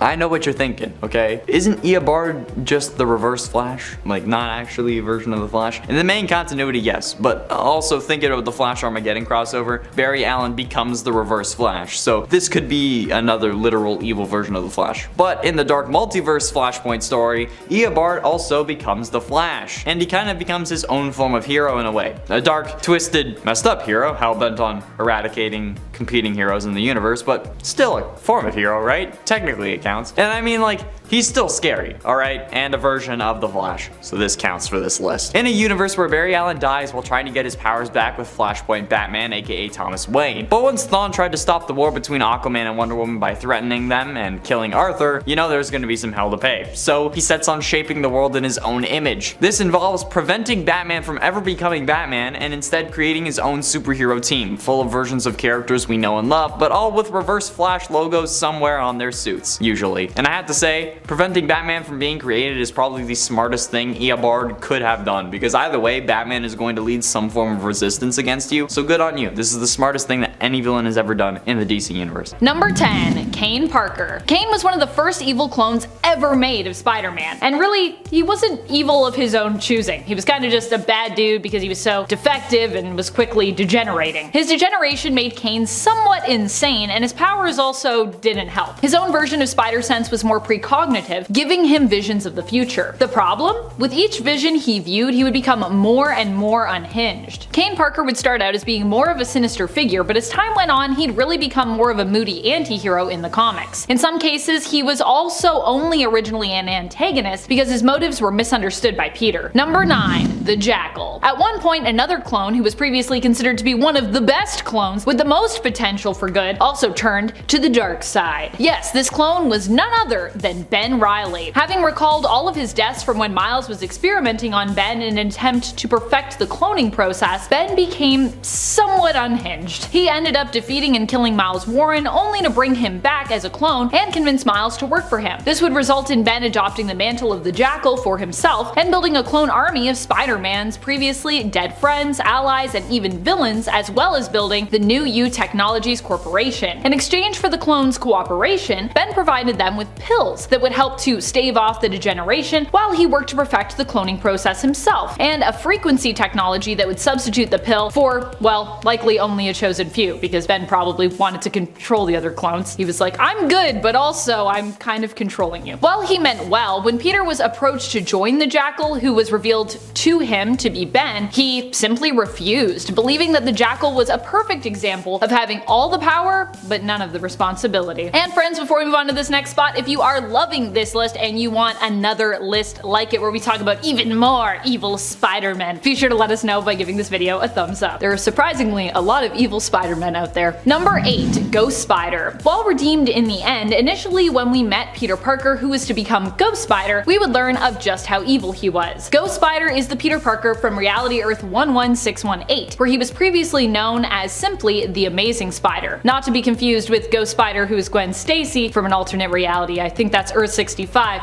So now there's kind of two Ghost Spiders, but anyways. This version of Ghost Spider makes an appearance in the 2011 ASM Annual number 38. Here we learn what happens when Uncle Ben does not die, but instead gets to live out his life alongside his nephew. He ends up teaching Peter that with great power comes a great responsibility to keep said power. As a result, he ends up training Peter, who eventually not only becomes a successful hero, but also a successful businessman and a successful scientist. Uncle Ben and Peter decide to use their scientific knowledge to lure other Spider-Men from the multiverse to their reality, and then drain them of their power to be used to booster or bolster the Amazing Spider's own abilities and powers, making him even more powerful with each transfer. However, the Spider-Man of Earth 616, when caught in this trap, was able to convince the Amazing Spider that what he was doing was pretty wrong. In the end, he sacrificed his own powers and life to help the Spider-Man of 616 escape. However, he didn't actually die, but ended up in a coma, with his soul trapped in hell. Eventually, he would awaken and return as Ghost Spider. Redemption, baby. Number 7. Poison. Poison is the alternate version of Peter Parker who comes from the What If version of the other story. In this version of the story, Peter abandons the spider within himself. This leaves Peter detached and vulnerable. Sensing this, the Venom symbiote leaves its then host, Matt Gargan, in pursuit of Peter Parker, who is still within his cocoon. The symbiote forcibly bonds with Peter and emerges from the cocoon as a new entity that goes by the name of Poison. Instinctively returning to Mary Jane, it then attempts to convince her to join its side, but terrified of what both the symbiote and what Peter have become, she rejects them. Ultimately, they decide to dig up the body of Gwen Stacy and make her their new partner in crime. Yikes. Poison is all around just bad news. Very, very evil. Very spooky. Not that all spooky things need to be evil, just to be clear. Number 6. Zombie Peter. This alternate version of Peter Parker Parker hails from Earth 2149, sometimes referred to as Earth Z or the Marvel Zombieverse. In this reality, Peter did his best to hold out and avoid becoming infected, but ultimately did succumb to that after being bitten by Steve Rogers, known as Colonel America in this reality. After being bitten, Spider-Man began to transform into a zombie. Before the change overtook him, he hoped to get Aunt May and Mary Jane somewhere safe and return home, only to be overcome by the infection. As a result, he ended up eating both of his loved ones, unable to resist the hunger he felt deep inside himself. Spider-Man in this reality goes on to become one of the zombie Galacti, taking on the power cosmic after eating Galactus. However, in the end, he's also one of the few surviving zombies who aims to prevent the spread of the zombie plague to other universes, eventually becoming a hero once more. As so many evil Spider-Men do, they always come around in the end, even if they're a zombie. Number 5. Spider-Carnage. Spider-Carnage hails from the 90s animated Spider-Man series. Here, Spider-Carnage hailed from an alternate reality where after being cloned and losing both his Aunt May and his Uncle Ben, he began to question whether or not he was the real Peter Parker or the clone himself. As this version of Peter was filled with rage, Carnage entered his world via a portal and bonded with this alternate version of Peter Parker, who then became Spider-Carnage. Spider-Carnage threatened the existence of the entire multiverse, and it took a team of heroic Spider-Men coming together to stop him. Eventually, he was convinced by his still living alternate version of Uncle Ben that what he was doing was wrong, but was unable to remove the Carnage symbiote from him at that point, so he ultimately sacrificed himself to save the world from the evil of Carnage, and kind of the evil of himself, because he was so filled with rage and hate. Number 4. Patient Zero. This version of Peter hails from the reality belonging to the series Marvel Universe vs. the Punisher, the reality of 11080, where Frank Castle, aka the Punisher, was the last known survivor who was forced to take on, you guessed it, the entire Marvel Universe, after the world was ravaged by a deadly and horrifying plague. Here, Peter ends up becoming Patient Zero after a virus, which is the plague, is accidentally released that turns people into violent cannibals. Peter himself devours Rhino during a hockey match and is taken to be researched by the Fantastic Four. However, he does not stay quarantined as the virus spreads to Ben Grimm of the FF, who then releases him. He goes on to become the leader of one of the cannibalistic tribes involved in a turf war. The Punisher ends up killing him after helping to rescue a pregnant Mary Jane in exchange for information that Patient Zero has. I don't think this version of Spider-Man is ever really fully redeemed. He does try to save Mary Jane though, so that's something. At number 3, it is Jason Todd. This is a classic tale of betrayal from the world of DC Comics. Jason Todd is introduced as Robin to Batman and spends years by his side. But during one fateful encounter with the Joker, Jason is captured and held in a warehouse where he is beaten with a crowbar until he's near death. Jason and his own mother blown up in a massive explosion at the hand of Joker. This Robin is basically presumed dead. Then, years later, when a mysterious character donning the moniker of Red Hood comes around, Batman and others soon learn that it is in fact, yes, Jason Todd, but he's not quite himself. Now in the retcon storyline, it's explained that Jason is found by Talia al Ghul and revived in the Lazarus Pit, leaving him in a coma for a year or so and his memory wiped. But he does hold on to a resentment that he was left behind by his former partner Batman and replaced without too much concern, and without any revenge being taken against the Joker. So there's something here that is often argued as being part of Jason Todd's motivation to become Red Hood and turn against Batman. Number 10. Mistress Death. To call this character evil is a bit of a miscommunication. She is just a law of the universe, a force of nature, a cosmic being carrying out her duty. But to many people, she is an evil entity because, I mean, losing a loved one is one of the most emotionally painful things we can go through. No matter if you see her as evil or just doing her job, she has been around since the creation of the universe, so there is no doubt that she is ancient. So I'm keeping her here at the top of the list because she isn't entirely evil and has comforted and even saved a few people on a few occasions, but still brings the end of the line. She keeps balance in the universe, taking away life while other cosmic entities give it. Also, she's a big part of the reason Thanos has done all the horrible things he's done in Marvel Comics, so there's that as well to make her seem a bit more evil. Coming in at number 9, we have the Red Death. The first of many Dark Knights on this list, twisted variants of Bruce Wayne that banded together to escape their dying dark multiverse, the Red Death is a chilling example of what Batman could become if he cared more for his mission than he did for his friends. After the deaths of many of his allies in Gotham City, this version of Batman determined that he was more worthy of using the Speed Force than Barry Allen, and could have saved Robin's life if he was only a bit faster. Unfortunately, this version of Bruce took this plan way too far, capturing the Flash and combining his powers into himself, becoming the Red Death and forcing Barry Allen's consciousness to watch as he began killing every supervillain on the planet and continued his rampage across the entire multiverse. Coming in at number 7, we have Owlman, the evil opposite of Bruce Wayne from the inverted Earth 3.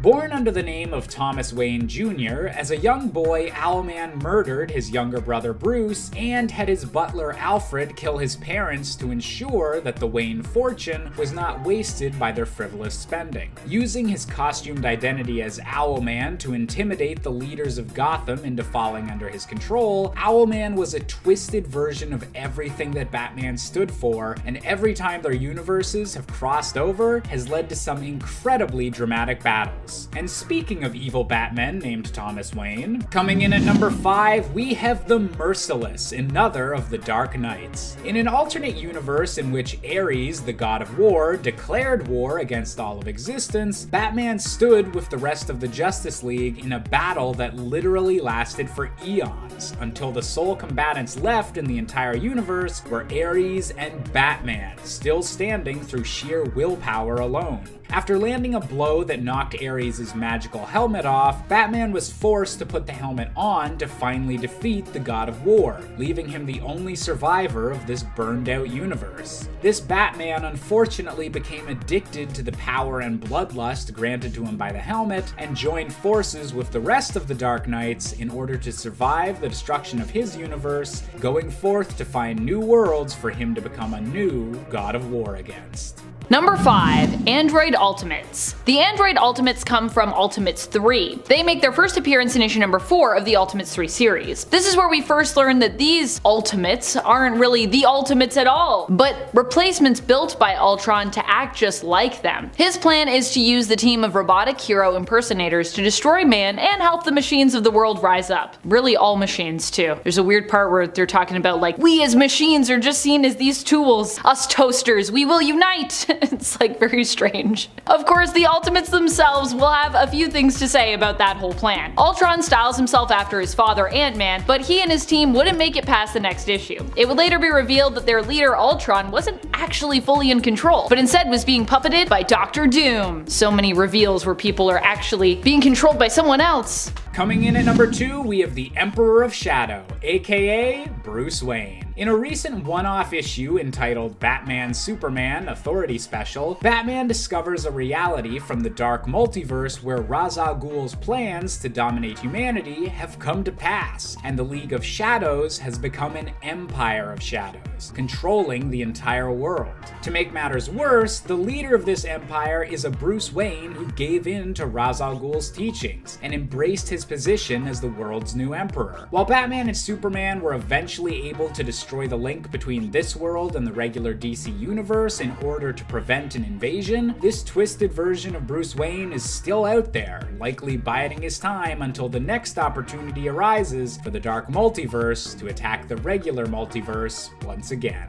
Number 2, Zombie Galacti. I think most of us are familiar with Earth 2149, which is the home of the Marvel Zombie storyline. Here, a separate reality zombie-infected Sentry was sent by his Earth's Watcher. The Avengers were the first on the scene and quickly died or were infected, with the rest of the population falling quickly afterwards. Once the Herald of Galactus, the Silver Surfer, showed up to announce the arrival of Galactus, he was consumed by Hulk, Wolverine, Spider-Man, Iron Man, Giant Man, Power Man, and Captain America, who absorbed his powers and used it to toast other zombies to improve their flavor. Gordon Ramsay would not approve. The zombie Galacti used the machine to unite their power cosmic to take down Galactus, and after fighting their zombie villains, consumed and absorbed his power too, using it to spread the infection throughout the whole of their universe. And finally, coming in at our top spot, we have the Batman who laughs. In a dark alternate world where the Joker realizes he's dying and begins a mass killing spree of everyone in Gotham, Batman is forced to finally kill his fated foe.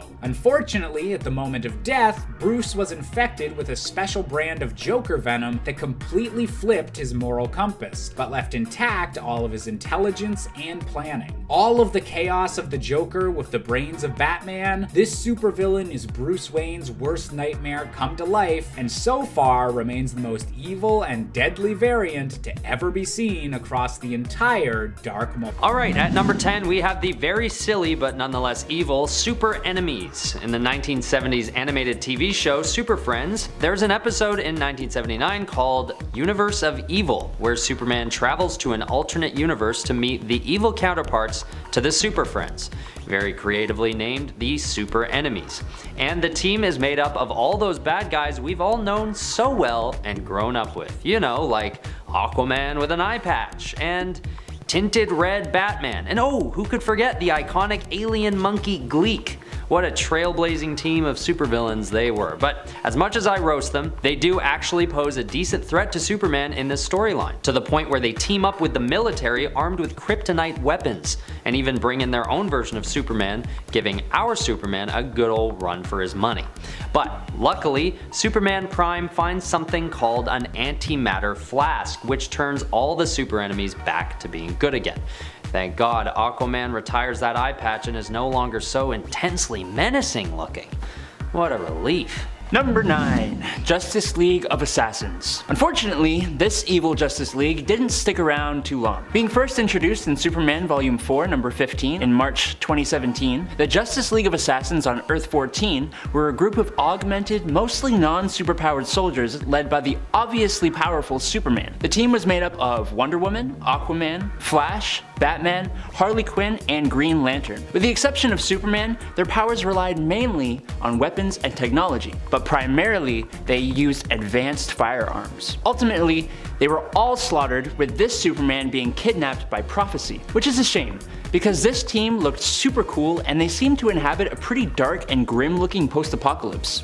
Could have been very interesting. And at number 8, we have the Dawnbreaker. In a dark multiverse world where Bruce Wayne was the one gifted a Green Lantern ring instead of Hal Jordan, this version of Bruce quickly became frustrated with all of the restrictions the Lantern Corps placed on his ring and his ability to wield emotions. Killing every criminal he encountered, Batman's power grew as he combined his ring with the darkness in his own heart, becoming known as the Dawnbreaker as he systematically wiped out every other Green Lantern in the galaxy. By the time he was done, he was the only lantern-wielding entity left in his universe, and joined the Dark Knights in order to find more victims to punish. Number 7. Squadron Sinister. This isn't so much an evil alternate Justice League as this team actually appears in the Marvel universe. But I'm gonna count it because I'm just stubborn like that.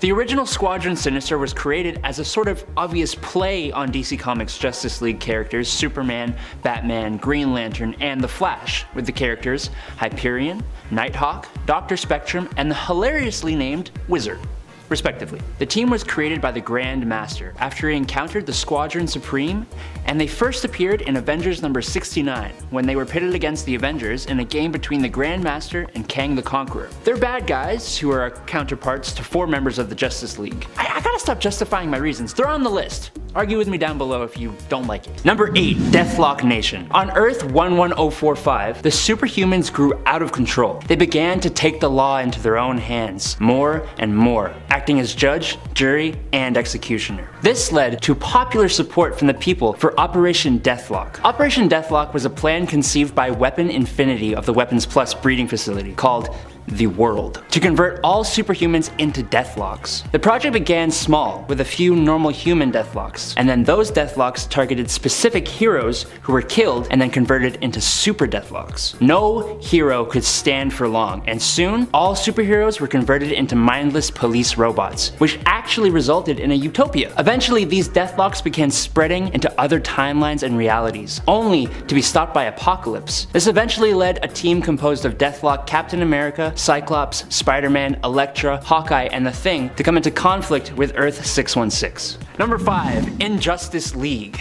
Okay, so we have the Crime Syndicate of America, but there was also a team of villains put together to fight that team of villains. So, sort of technically making these villains heroes, but also not really because they're still villains. Right? The important information here is that the Injustice League, at least the one I'm referring to, was formed to combat the Crime Syndicate of America from Earth 3. The team's villainous members included Bizarro, Black Manta, Black Adam, Catwoman, Deathstroke, Sinestro or Parallax, Captain Cold, and they were formed and led by Lex Luthor. The team first appeared in Forever Evil number 3 in January of 2014 when the Crime Syndicate of America invaded the Prime Earth universe and tried, and very nearly did, take over the world. Okay, at number 7 we have Bucky Barnes. Harkening back to World War II, Captain America and Bucky Barnes are teammates on the battlefield, zeroing in on Nazi scientist Baron Heinrich Zemo. But they're knocked unconscious in a battle with Zemo, and they're awakened just in time to try and catch up to a stolen ally plane that's taking off. As they catch up to it, only Bucky is able to hold on as it flies away, and Cap falls into the English Channel. But lucky for him, because the plane explodes, seemingly killing Bucky. But he isn't actually killed. After this, Bucky is fished out of the water by the Soviets with one arm missing. He's indoctrinated to hate the West and turned into the Winter Soldier. This is done all against his will, and he has no recollection of his old self and his prior allegiances, so it's not really his fault, but he goes evil nonetheless. Number 3. The Joker League. In Emperor Joker number 1 of October 2000, the Joker has gained 99.99% of the reality warping powers of the 5th dimensional being, Mr. Mxyzptlk, and he used them to completely warp the world into an insane offshoot of our real world. In this Joker world, he has put together an evil, insane version of the Justice League called the Joker League of Anarchy. The team members include some characters we've seen before, such as Bizarro number 1, Enigma, who's the Riddler, Gravedigger Lad, who is actually Jimmy Olsen, Lois Lane, Harley Quinn, and Poison Ivy. He has also created completely new characters that are wholly original to this story: Ignition, Bounty, Schism, and Scorched. He even has Lex Luthor as a jester. They are basically just the henchmen of this already pretty much all-powerful version of the Joker. Just another way of keeping him entertained, it seems. Number 1. The Crime Syndicate of America. The Crime Syndicate of America hails from the strength-obsessed Earth 3,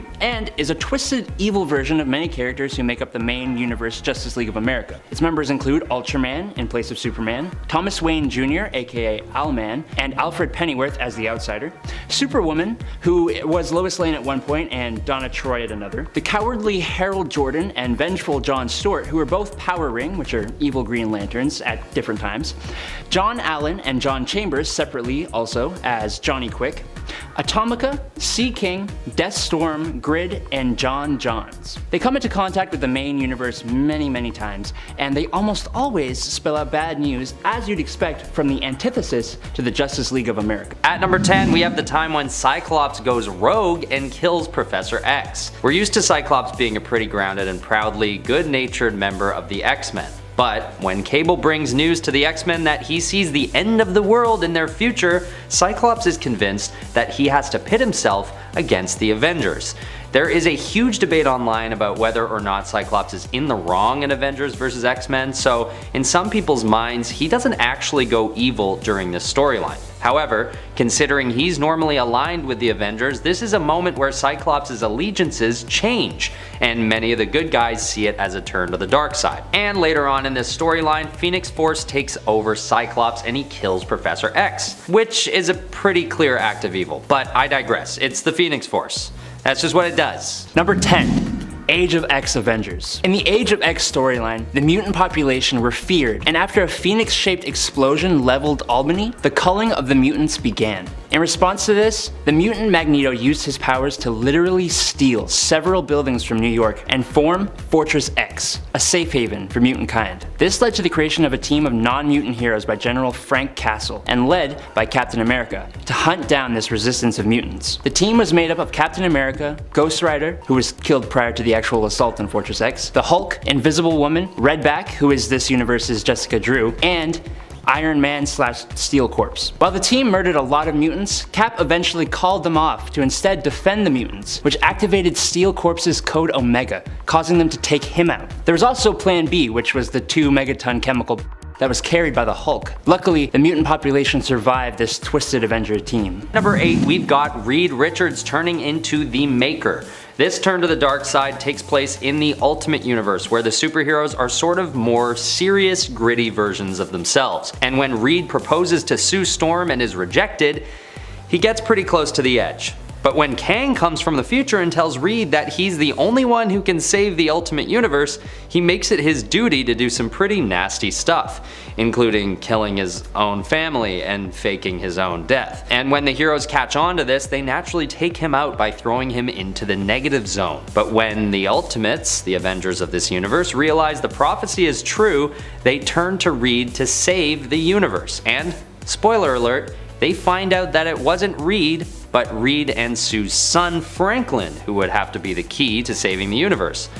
But Franklin was never born, because Sue rejected Reed. So boom goes that universe.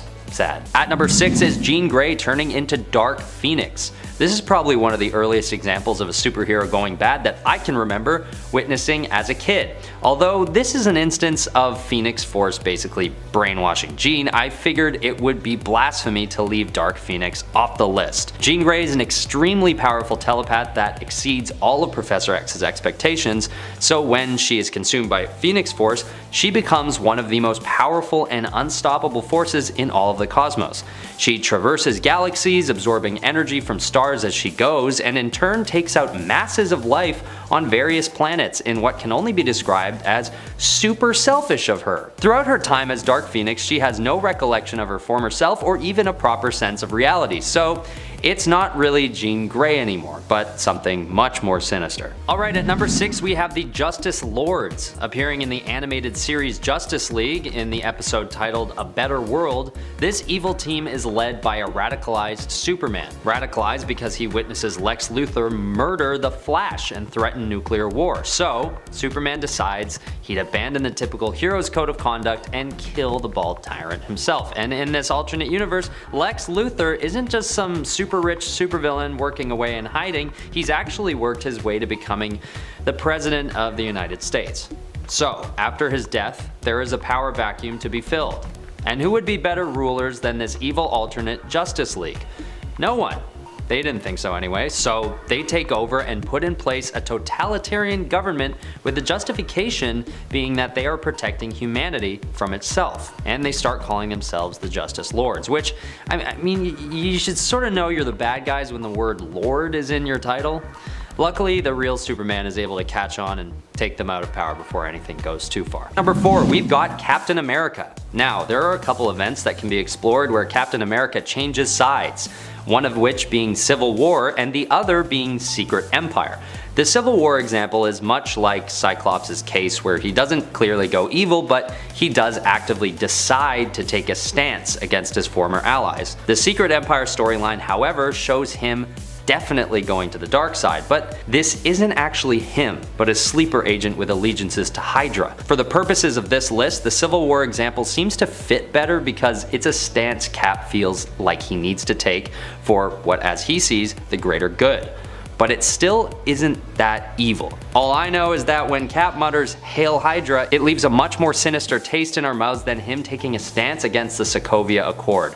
But let me know over on Instagram which one you think is a more legitimate turn to the dark side for Captain America. Alright, at number 2 we have Scarlet Witch. First introduced as what appears to be a villain, Scarlet Witch is revealed to actually be good. and she joins the Avengers. Even though she does become one of the most powerful of the group, it may have been a mistake for her new allies to trust her perceived goodness so openly. It's not that she was faking it, but considering what ends up taking place, it could be argued that there was a decent amount of evil hiding right underneath the surface. During the event Avengers Disassembled, Wanda loses all her cool when she learns that her two sons are parts of the Devil's Soul. This, naturally, enrages her and she takes it out on the Avengers. And she doesn't pull her punches either, actually killing Hawkeye, Vision, and Scott Lang. Number 3, Dark Avengers. The Dark Avengers technically hail from Earth 616, but they are a completely alternate team when it comes to their roster and in general their backstory and motives. Well, that is, in a way, the Dark Avengers do attempt to do good, but they are just all approaching it from a more villainous side. And many of the team members don't do good for the sake of doing good, but have their own ulterior motives. So can we really call that good? That's a philosophical question for you. The Dark Avengers were introduced when Norman Osborn was given reign over the heroic team after he'd been declared a hero for killing the Skrull Queen Varanki. Aside from getting to build his own Avengers team, which would replace the previous one, S.H.I.E.L.D. had been disbanded and Osborn was allowed to create his own organization to replace it, using the acronym HAMMER, which really doesn't stand for anything. Osborn just thought it sounded cool, so that's not really an acronym, it's just capitalized letters at that point. He pulled together his own Avengers team, which publication-wise became known as the Dark Avengers, composed of various Marvel villains, anti-heroes, and misled heroes in some cases, or heroes who were just like really lost at the time, who Osborn united when the standard Avengers hero members refused to join his team. He did try though. He was like, hey Carol, come be on this team. She was like, hell no. Coming in at number 4, we've got another of the Dark Knights with Murder Machine. This version of Bruce Wayne comes from a universe very similar to the main DC continuity until the tragic death of Alfred Pennyworth at the hands of multiple Batman villains. Heartbroken and traumatized by the footage of the incident, Batman convinces his friend Cyborg to recreate Alfred's personality as an artificial intelligence. Unfortunately, this AI takes its task of protecting Batman far too literally, altering his brain chemistry to erase any sense of fear and completely replacing Bruce's frail human body with a metal replacement. Taking the name of Murder Machine, this Batman spread the Alfred AI throughout Gotham and was able to kill every criminal in Arkham Asylum, showing what would truly happen if Batman didn't have a heart. Number 9, Ultimate Avengers. Not to be confused with the Ultimates, who are very much their own thing. This team of Avengers is actually called the Avengers, but is not the Avengers equivalent from the 1610 Ultimate Universe. Are you confused yet? Basically, in the Ultimate Universe, the Avengers team that we know and love from 616 is a little different, including in name. On Earth 1610, the Earth's mightiest heroes go by the name of the Ultimates, and are pretty buddy-buddy with S.H.I.E.L.D. and its director Nick Fury. However, there is a team in this universe that uses the Avengers moniker, but they are quite different from the Avengers we know from Earth 616. On 1610, the Avengers team is more like DC's Suicide Squad. The team is made up of characters who are seen as more disposable by S.H.I.E.L.D. and who are more anti-heroes or just straight up villains. They are a black ops team who is usually brought on for less publicly marketable missions and jobs. Number 7, Cadaverous' Avengers. Cadaverous' Avengers were part machine, part man, and all influenced by the villainous Cadaverous. They show up in whatever alternate world J.J. Abrams and his son Henry Abrams' Spider-Man series is relegated to. I don't think it has an official number yet. It does have a temporary reality number though. This team seemed hell-bent on getting revenge on Iron Man, the only surviving Avenger left in this world. Well, I guess Peter was still alive at this point, and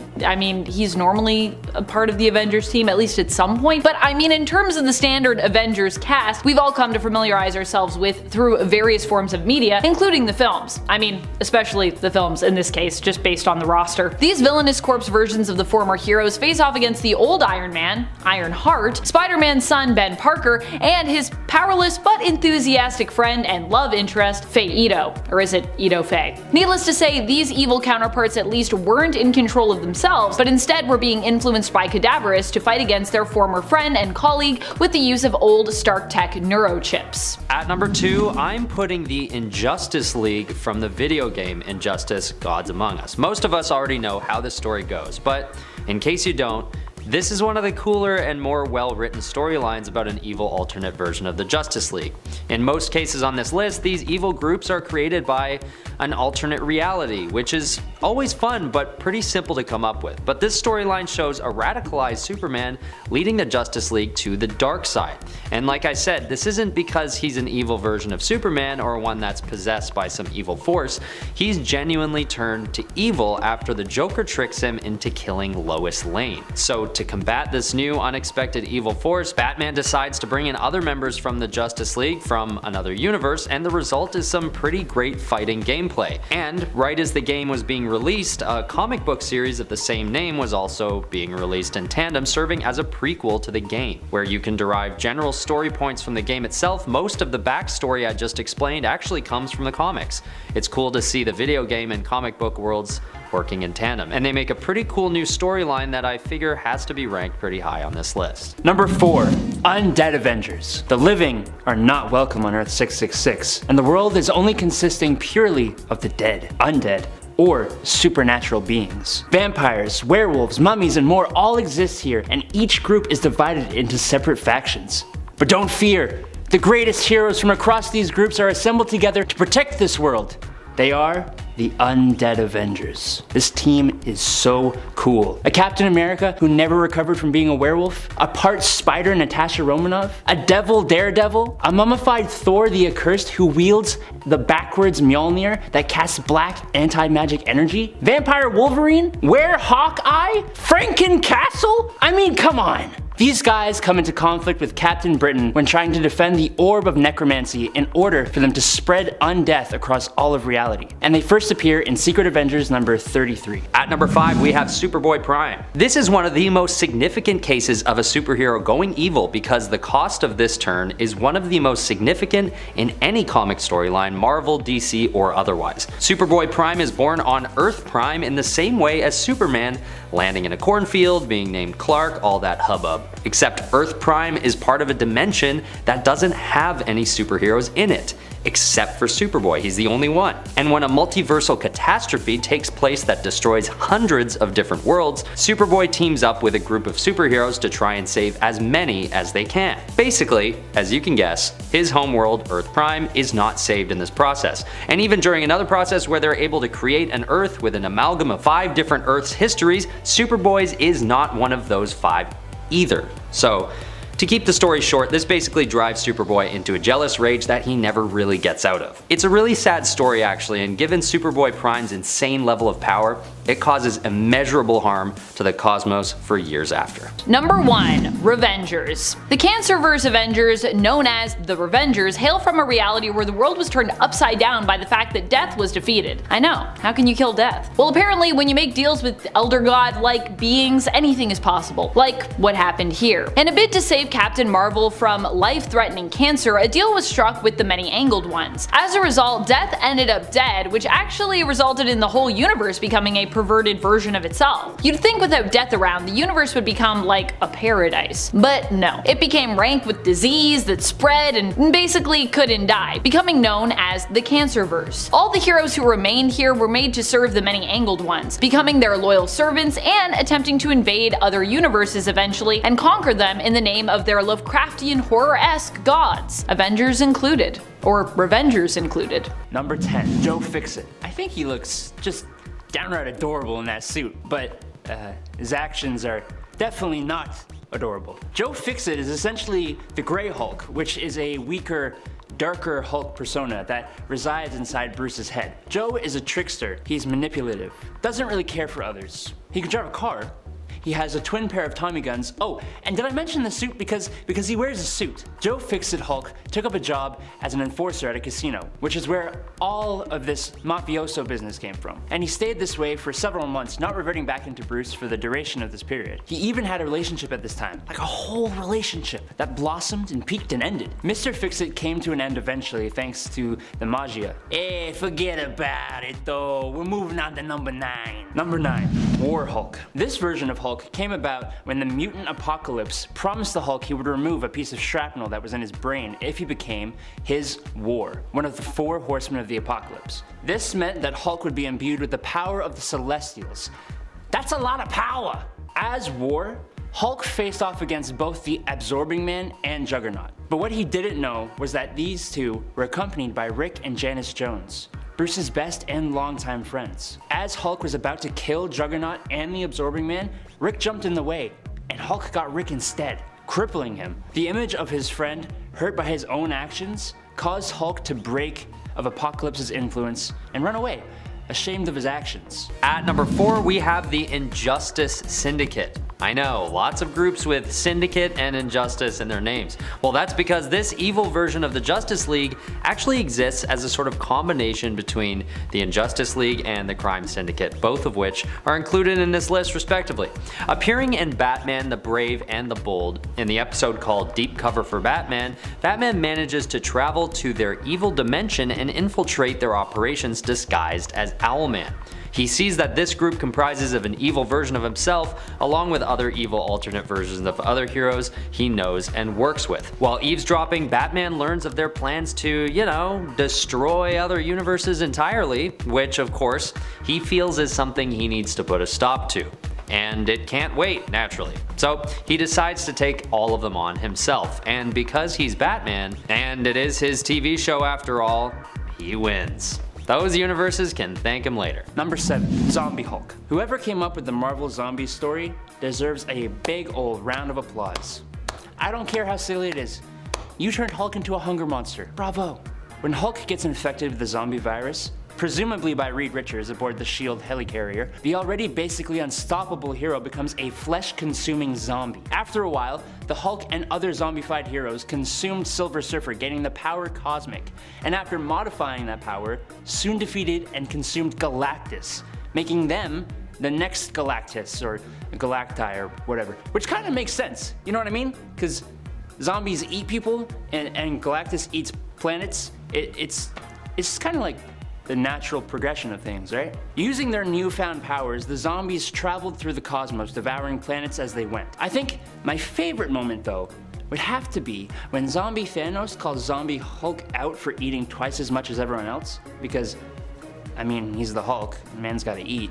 But in return, Hulk calls Thanos Prune Chin, which is just hilarious. Number 6, the Gatherers. The Gatherers are a team of former Avengers of different alternate realities who survived their world's destruction, tricked by an alternate reality Black Knight named Proctor into believing that their world's Circes were to blame. Proctor united them together and gave them a single enemy, the Circe of Earth 616. The team consisted of alternate reality versions of Proctor, Rick Jones, The Thing or Korg, Swordsman, Black Panther, and the Vision, as well as some unknown original villains. But for them to carry out their vengeance, each member had to kill their Earth 616 counterpart within a certain amount of time, or they would die from cellular breakdown. What the members of the Gatherers did not know is that their leader, Proctor, was responsible for the destruction of each world they are from, as he drove that world Circe into madness, causing her to lash out and destroy everything around her, all because of a bad breakup. Damn, dude!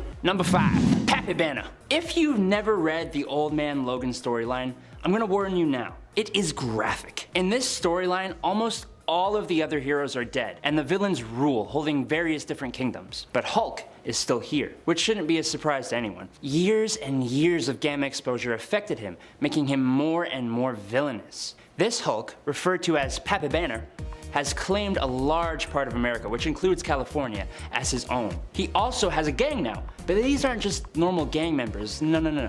These guys are all the interbred children of the Hulk and his cousin, Jennifer Walters, otherwise known as She-Hulk. When members of this gang murder his new family for fun, Wolverine goes on a crazed rampage, killing almost all the members of the Hulk family, including She-Hulk. The Old Man Bruce and Old Man Logan end up facing off, until Bruce transforms into the Hulk, who is massive compared to his normal 616 self. Like 3 stories tall massive. He also really let himself go.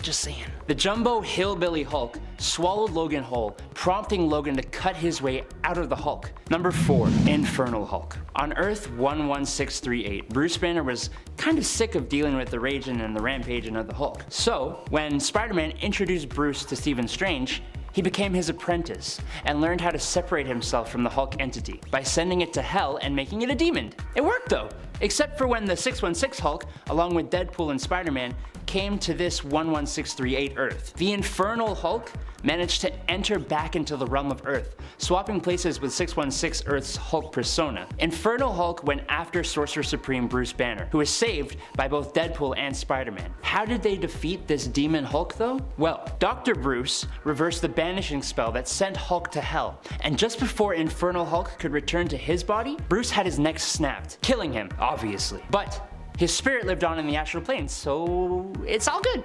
Hey big guys, sun's getting real low. Oh, wait, no, we still gotta do the top 3. Well hey, now that you're here, why not give us a like and a subscribe? If you're enjoying the video, that is. It would really help us out. We don't get strong with rage, we get strong with your support. Okay, I'm sorry y'all. Let's just get on with the video, okay? Number 3, Null, Breaker of Worlds. Ever thought that Hulk should get a hammer like Thor? No? Me neither. But it is awesome. When Kal Borsun the Serpent sent down 7 magical hammers that represented his 7 followers to Earth, the hammer Null found its way to our lovely green friend, transforming him into Null, the Breaker of Worlds. Hulk/Null went a-smashing, rampaging all over South America, bringing him into conflict with the Avengers, who he defeated, and eventually with a solo Thor. When fighting Thor, Null teamed up with angrier Breaker of Souls, which was Ben Grimm the Thing, who was defeated by Thor. But we all know who is the strongest Avenger, don't we? Null was easily too powerful for Thor, and instead of facing him one-on-one, the God of Thunder threw Hulk into orbit. He landed in Transylvania and started taking on Dracula and his minions. It was only after Inca, disguised as Betty Ross, showed up that Hulk threw the hammer aside and left, wanting to be alone. Number 9, Lex Luthor Superman. Okay, this evil Superman isn't technically Superman, but when Superman and Doomsday are both killed by each other,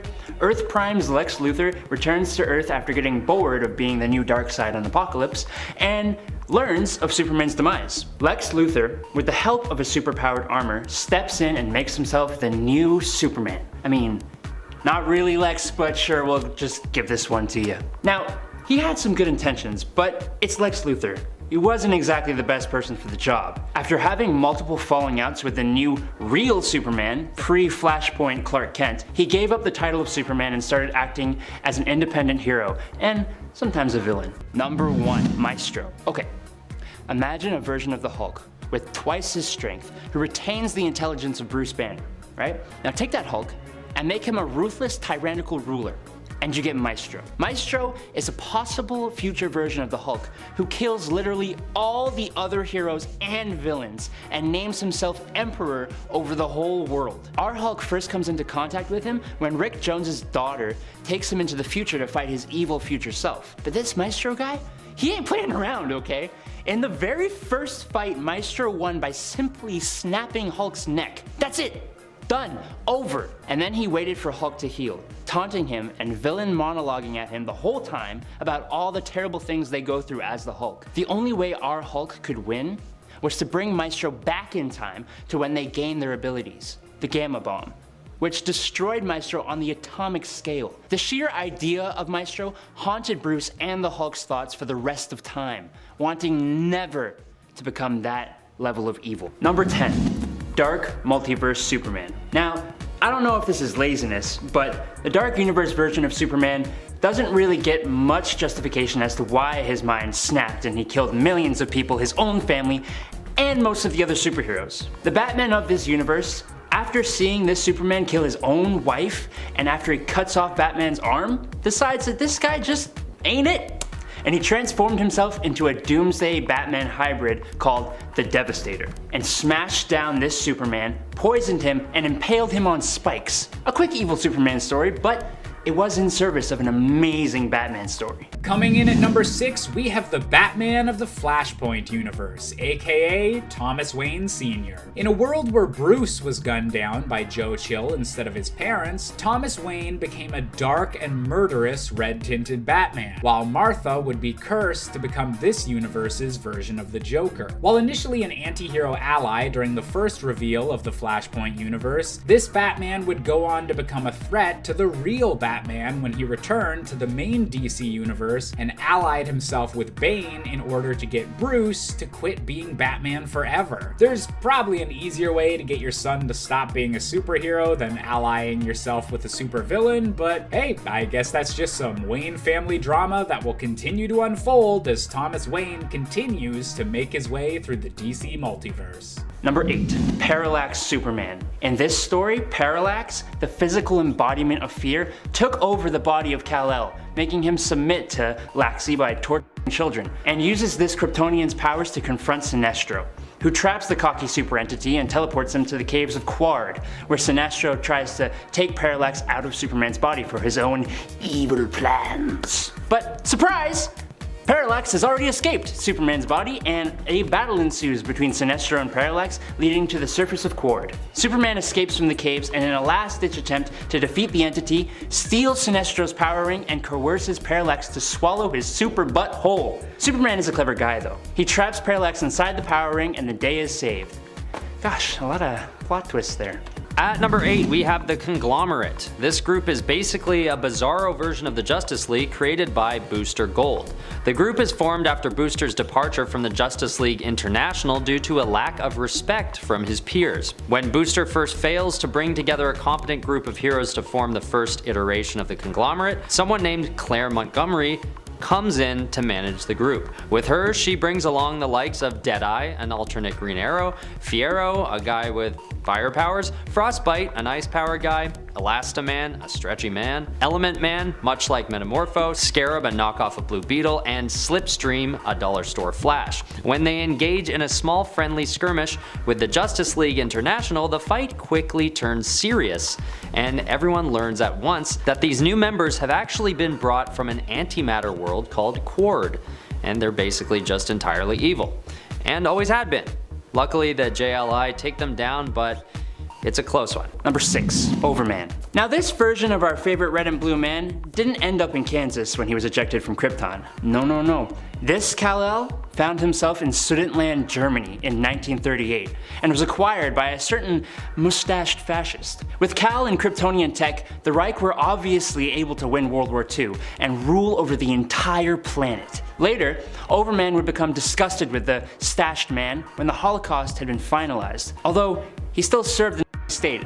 It's kind of a weird set of morals there, dude. Eventually, he was cloned and received a love in the form of Overgirl, but after her death, he was completely heartbroken, and he supplied information to the freedom fighters who long opposed the fascists, which eventually led to the death of the new Reichman, the Justice League, and the city of Metropolis. With the grief of all these losses holding him down, he was overthrown by his friend. Damn.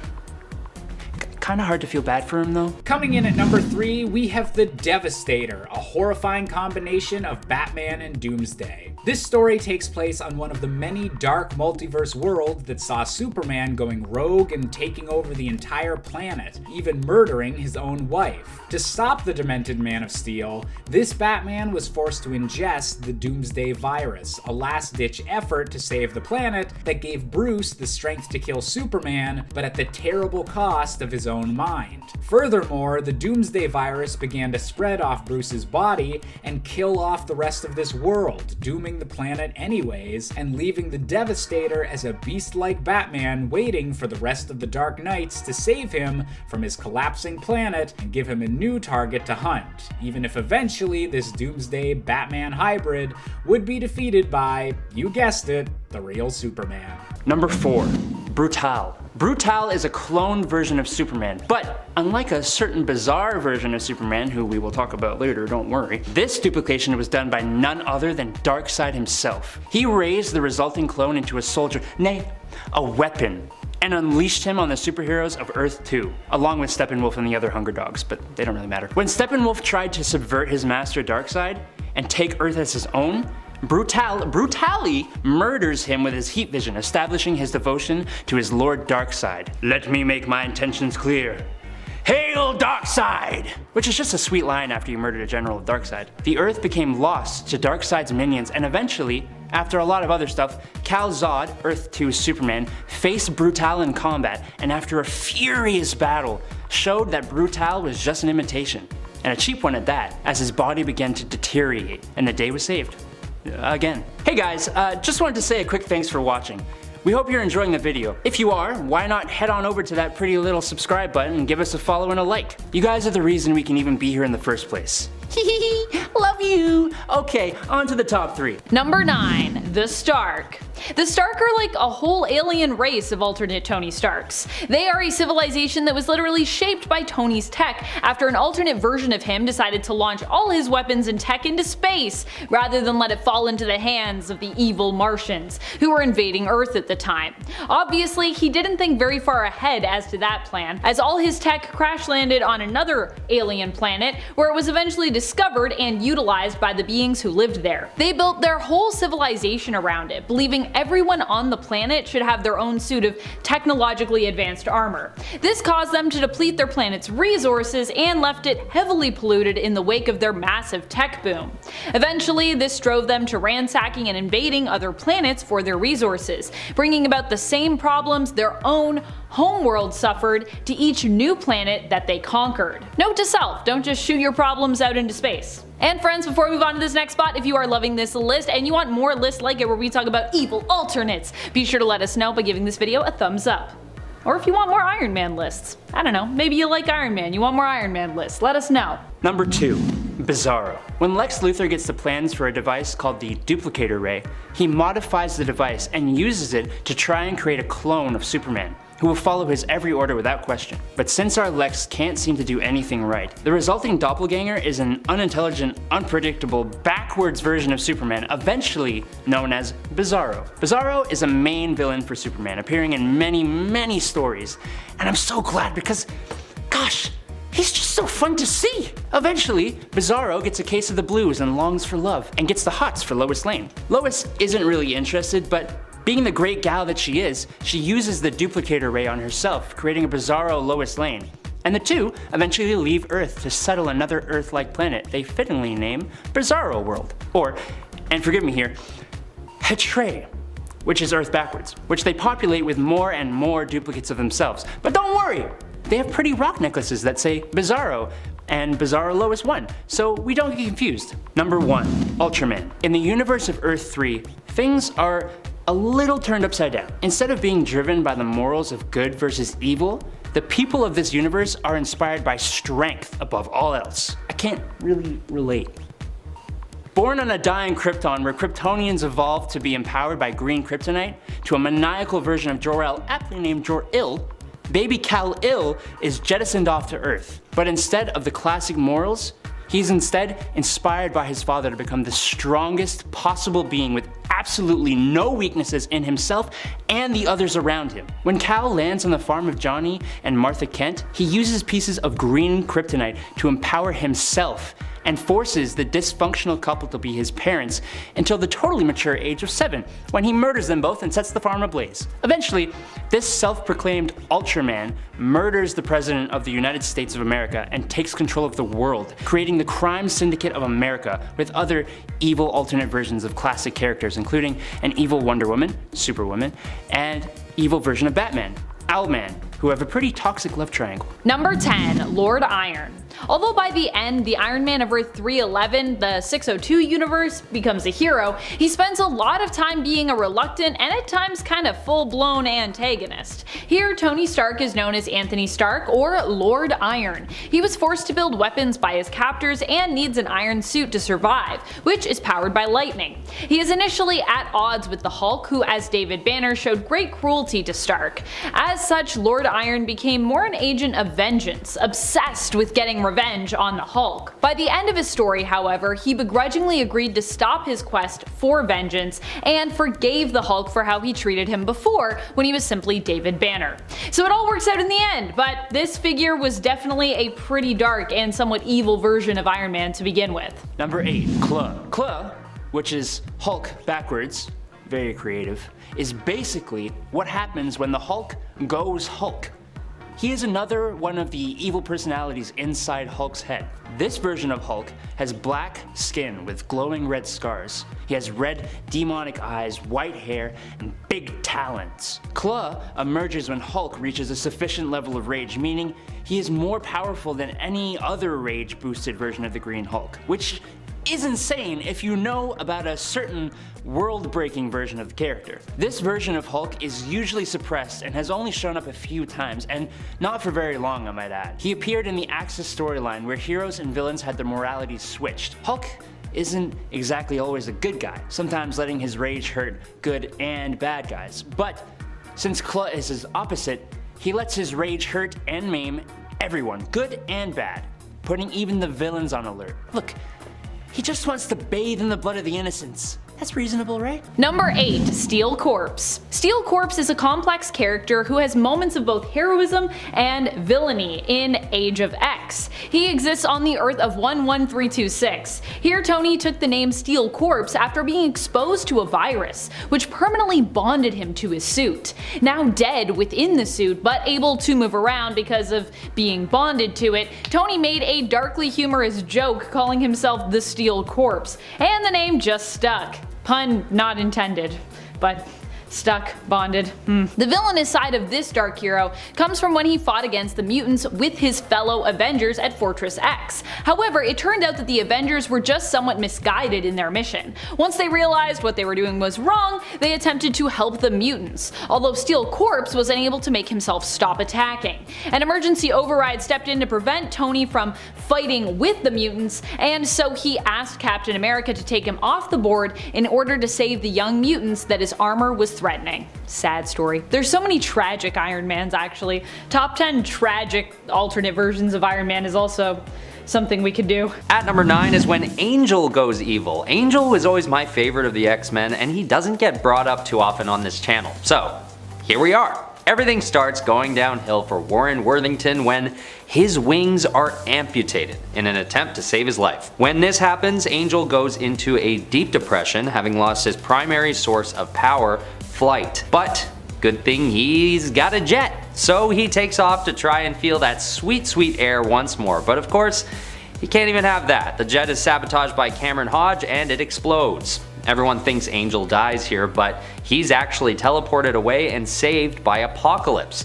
This is where he goes bad. And yes, it's because he's brainwashed, sort of, but it could also be argued that Angel had a lot of anger built up that made him susceptible to this transformation due to the whole wings clipping thing. Either way, DM me and let me know if you agree or not. Number 2, Worldbreaker Hulk. Now, it's fair to say that Worldbreaker Hulk deserves the top spot on this list, but I mean, gosh, I just don't think he's that evil. I'm kind of on his side. I cannot lie, but he still gets the number 2 spot because the level of power of this version of Hulk is insane. Near the end of the Planet Hulk storyline, the shuttle he was sent to Sakaar in blows up, killing the Green Scar's wife and children. Hulk reaches a whole new level of anger, which is directed at those who sent him here, the Illuminati. And so, he headed to Earth with his Warsworn. He made a quick stop at the moon though to defeat Black Bolt of the Inhumans. When he got to Earth, he headed to New York, giving the city a time limit to be evacuated. And when that time limit stopped, well, he defeated everyone who was left. Iron Man and the Hulkbuster armor, the Avengers plus their tower, the US Army, the X-Men, Fantastic Four, Juggernaut, Doctor Strange using the power of Zom, who, if you don't know who Zom is, you should go watch the top 10 most powerful Doctor Strange villains videos. It's insane. And Ghost Rider, all while saving the innocent bystanders. He then threw the Illuminati members he captured into the ring against each other, sparing them as he only sought justice, not murder. He was eventually sorta defeated by the Sentry, who he fought until they both reverted back to their human forms, which is when Bruce Banner knocked out Bob Reynolds. So look, if you haven't read this story, please do it. Number 5, Injustice Superman. The Superman of the Injustice universe has pretty much the same history as the baseline Superman, but when the Joker kidnaps the pregnant Lois Lane, it lures Superman into a trap of fear gas. In his poisoned state, Superman hallucinates his true love as the villain Doomsday and instantly attacks, flying Lois and his unborn child into space, killing them, and inadvertently causing a nuclear bomb to destroy his city, Metropolis. After suddenly losing his city, wife, and baby, Superman goes into an honestly understandable rage, bursting into the interrogation room where Batman is learning the true intentions of the Joker and plunges his super fist right through the guy's chest. Following these events, Superman takes control of the Earth and rules it as a tyrant. Fortunately, Batman forms an insurgency to try and beat this corrupted Superman, eventually enlisting the aid of another Earth's Justice League. and I guess technically whoever plays the tied-in video game, to defeat him and save the day. Number 4, Arno Stark. Arno Stark is Tony Stark's evil brother. His evil brother from 616. Well, he's not always super evil, but he definitely has some questionable approaches when it comes to being Iron Man. He's like Tony but with more questionable morals, I guess. Arno was actually the natural born son of Howard and Maria Stark. Tony would learn about Arno and also find out that he was actually the adopted son of the couple. Arno first uses the mantle of Iron Man in 2019 in the 2018 series Tony Stark Iron Man in issue number 19. Arno as Iron Man ended up in a fight with Tony during the seeming robot revolution, believing that the only way to solve the issue of humans versus AI was to enslave the human population. It makes sense if you're following Arno through that story.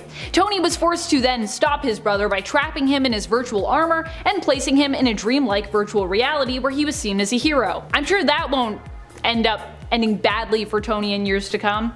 Right? It's not like Donald Blake was living in a virtual reality where he was happy and then realized it was fake and then escaped and then tried to kill all the Thors or anything like that. That totally didn't happen, guys. Number 2, Cancer vs. Iron Man. This version of Iron Man was also corrupted, though not by the controversial story arc of the 90s event The Crossing, but instead by the Many-Angled Ones. He hails from the reality of Earth 10011. Here Iron Man became corrupted by the Cancerverse after Marvel made a deal with the Many-Angled Ones, which would cure him of his cancer. Death no longer existed in this reality, which did not bring about a paradise, but instead a hellish dimension. Iron Man became loyal to Marvel, joining his Revengers team. It was Iron Man who also defeated Hulk in this reality, capturing Quasar, aka Wendell Vaughn, who had come to this reality from Earth 616 and had been attacked by the Hulk, which is why Iron Man had to be like, no Hulk, no, taking Quasar with me. Iron Man would join his fellow Revengers in their attempt to invade Earth 616, but in the end, they would be defeated. Whew. Number 1, Darkhold Iron Man. One of the darkest versions of Iron Man to ever exist at this point in comics, who starts out as an optimistic inventor and quickly becomes overtaken by his own invention, twisted, driven insane till the point when he starts to harm others with the love of his own iron suit, comes from the Darkhold Iron Man comic. Here Iron Man builds his fated suit, but realizes too late that the suit is overzealous with its protection. It doesn't just seek to protect Tony while he's inside the suit, but seeks to protect him always by kinda keeping him inside the suit. The suit heals him from the inside, but removes his skin whenever he takes parts of the suit off. Tony believes the issue is that the suit thinks iron skin is better than human skin, and so it decides to remove it. However, after compulsively putting the whole defective suit on, including the helmet, it begins to dissolve Tony's skin and then his skull as well. He basically becomes fully bonded with and reliant on the suit. Driven insane, he believes everyone should have an iron suit, and attempts to have the whole world basically join him, including Happy, Jarvis, and his love interest and assistant in this story, Pepper Potts. It's really dark.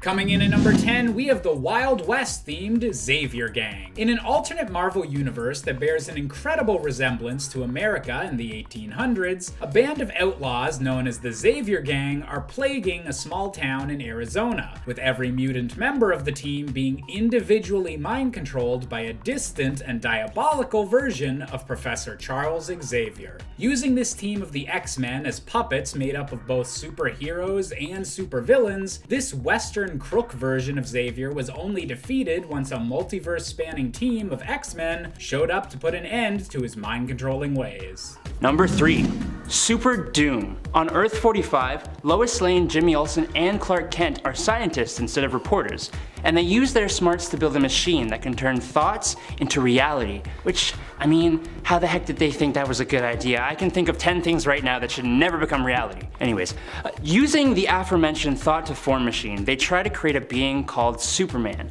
who would be capable of doing amazing things and who could save worlds. But when they are forced to sell their idea to Overcorp, they decide to rebrand and end up creating a monstrosity. Superman, the Last Night of Tomorrow. Or Super Doom. With a corporate-fueled agenda of destroying all competition, Super Doom quickly becomes the strongest super being on its own planet, and then enters the bleed space to murder all other versions of Superman. Of course, Bad guys never win forever, so after defeating and devouring multiple different Supermen of multiple different Earths, he was stopped by the Superman and Lex Luthor of Earth 22, who stranded him between universes. He's since been used in a few other storylines and remains one of the most formidable evil versions of Superman to this day. I mean, he didn't even die. Coming in at number 9, we have the bloodthirsty Vampire Wolverine. In an alternate universe where vampires have launched an all-out assault on the United States, most of the X-Men are bitten and mind-controlled by the Lord of the Vampires, Dracula. Unfortunately for Dracula, however, Wolverine's healing ability allows him to regain his own mental control despite becoming a vampire, and thus is able to overthrow Dracula and become leader of the vampires. Consumed by a bloodlust that amplifies his already pretty frightening rage, Wolverine and his vampire army are able to wipe out most other superpowered life on the planet, only finally being defeated by the combined forces of Doctor Strange and the Punisher as a vampire hunting combination.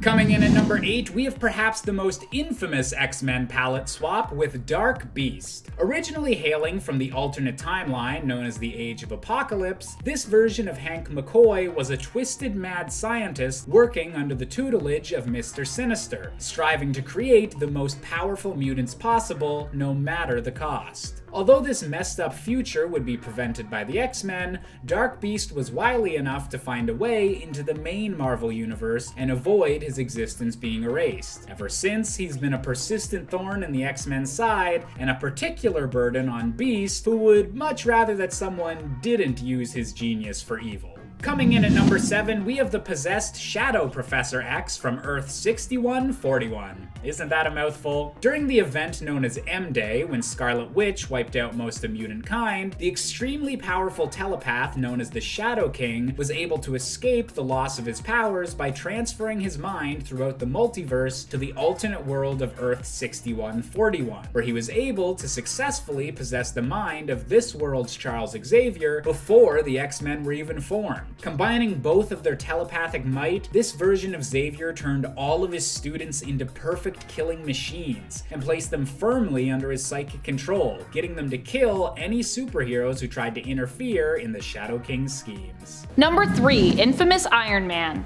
Maybe one of the most evil, but also somehow one of the best at the same time, was infamous Iron Man. This was when Dr. Doom stepped up to the plate to replace Iron Man after his defeat in Civil War II, which of course left him in a comatose state. So many comas. 2 figures rose up to replace Tony at that time, one being Ironheart, aka Young Genius Riri Williams, and another being Dr. Doom, who became infamous Iron Man. While Ironheart was more the heroic counterpart of the two, Doom also learned more and more about what becoming a hero entailed through his journey. And while he was ruthless as Iron Man, in the end he did kind of become a hero.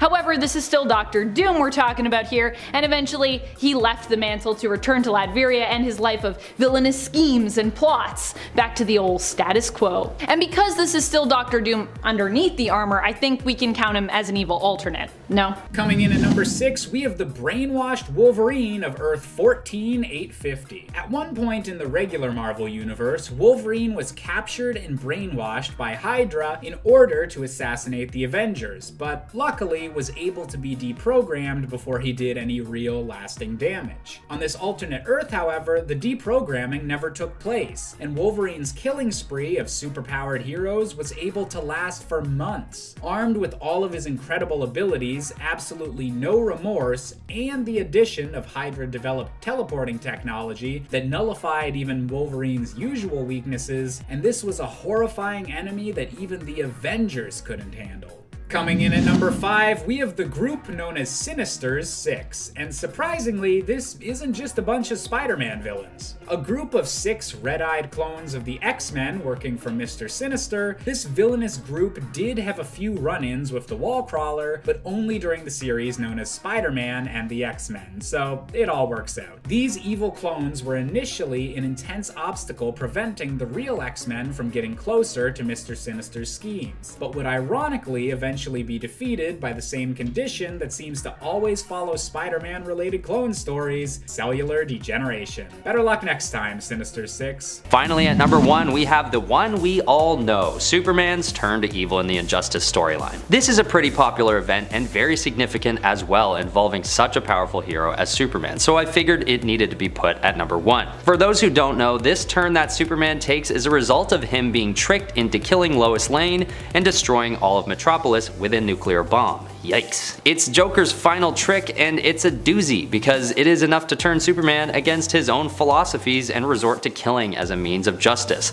He starts by taking out Joker there and then, but continues his reign of evil by recruiting other heroes to join him on his path of destruction. What makes this turn so crazy and memorable is that Superman isn't entranced by any otherworldly possession or under the spell of some kind of enchantment. He himself has justified his own evil actions. He truly feels in this moment, and forevermore, that he has no choice but to become evil, and convince some others to join him too. Coming in at number 2, we have the one and only Magneto from the Ultimate Universe. Magneto might often be an enemy of the X-Men, but in recent years has allied himself with them more often than not. This version of Magneto, however, is much more cynical and dark than the more complex figure of the regular Marvel Universe.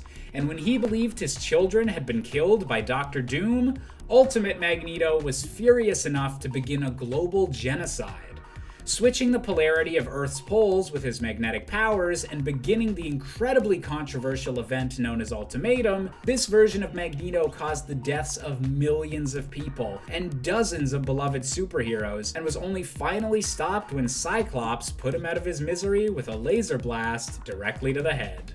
And finally, coming to our top spot, we have another version of Professor Charles Xavier, or more specifically, the part of his mind known as Onslaught. For years, Professor X has done all he can to achieve peace and prosperity for mutant kind, while not allowing his anger at humanity to get the better of him. But after all this time of psychically repressing every dark and evil thought he ever had, Xavier had made the perfect ticking time bomb. And when he briefly had a mental battle with his best frenemy, Magneto, a portion of Magneto's less held back personality combined with all of the darkness in Xavier's heart and created one of the most dangerous psychic creations of all time, the villain known as Onslaught. A personality made up of the worst possible versions of both Professor X and Magneto, Onslaught is the pinnacle of what can happen when the X... Number 6, Guilt Hulk. Yet another split personality or alter ego of Bruce. The Guilt Hulk is very similar to Devil Hulk, who represents his anger. Only this version of Hulk represents all the guilt and regret that the Hulk feels for all the horrible things he has done while in his Hulk form, as well as the horrible things done to him as Banner, which ultimately means that this persona is quite a bit stronger than its counterpart. What do I mean by the horrible things done to Banner? Well, apart from being feared and shunned and usually living a very, very lonely life, from a much too young age, Bruce suffered constant abuse from his father, Brian Banner, and this abuse caused all kinds of mental problems for Bruce. The Guilt Hulk, as well as the Devil Hulk, and a few other Evil Hulk alter egos, are directly related to this abuse, with Guilt Hulk even taking the form of Bruce's father before becoming this thing. This Hulk is incredibly powerful, and it took the combined efforts of many of Bruce's other alter egos to hold and keep the Guilt Hulk persona repressed deep in Bruce's mind. Number 7, Hank Henshaw. Hanky Boy here was already a villain of Superman's from past stories, but when Superman was killed by Doomsday, Hank, unable to directly get revenge against Superman himself, decided to attack his reputation instead. Come on, man. He's already dead. Not cool, dude. Not cool. After creating a Kryptonian cyborg body using the birthing matrix, he took on the guise of Supes and went about destroying Superman's memorial plaque. Then he saved the president to get clout so the president would recognize him as the real Superman. Eventually, he and Mongol destroyed Coast City, and the real reborn Superman, with the help of others, defeated and discredited him. At least he looked really cool. Coming in at number 4, we have the twisted Bobby Drake, aka Iceman of the Age of Apocalypse universe. In a world where Apocalypse has taken over mutant kind and only Magneto and a few X-Men are capable of fighting back, the usually optimistic Bobby Drake was forged into a heartless warrior, giving him much stronger control of his ice powers than other depictions of the character, and becoming a living living streak of ice that can travel instantly through water to lethal effect. This version of Iceman would eventually betray his teammates and ally himself with Dark Beast, and was only eventually able to be defeated by having his head shoved inside a furnace, a surefire way to finally melt this evil Iceman.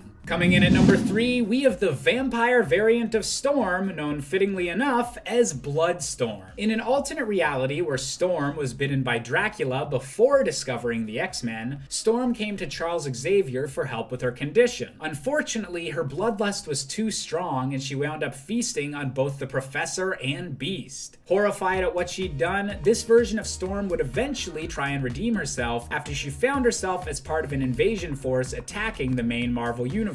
While she eventually bonded and made amends with the Beast of this dimension, her combination of weather controlling and vampire powers made Bloodstorm one of the more powerful X-Men variants that the regular X-Men ever had to face. Number 7. Gregory Stark. Gregory Stark is the evil twin brother of Antonio Stark, aka Iron Man, in the Ultimate Universe of Earth 1610.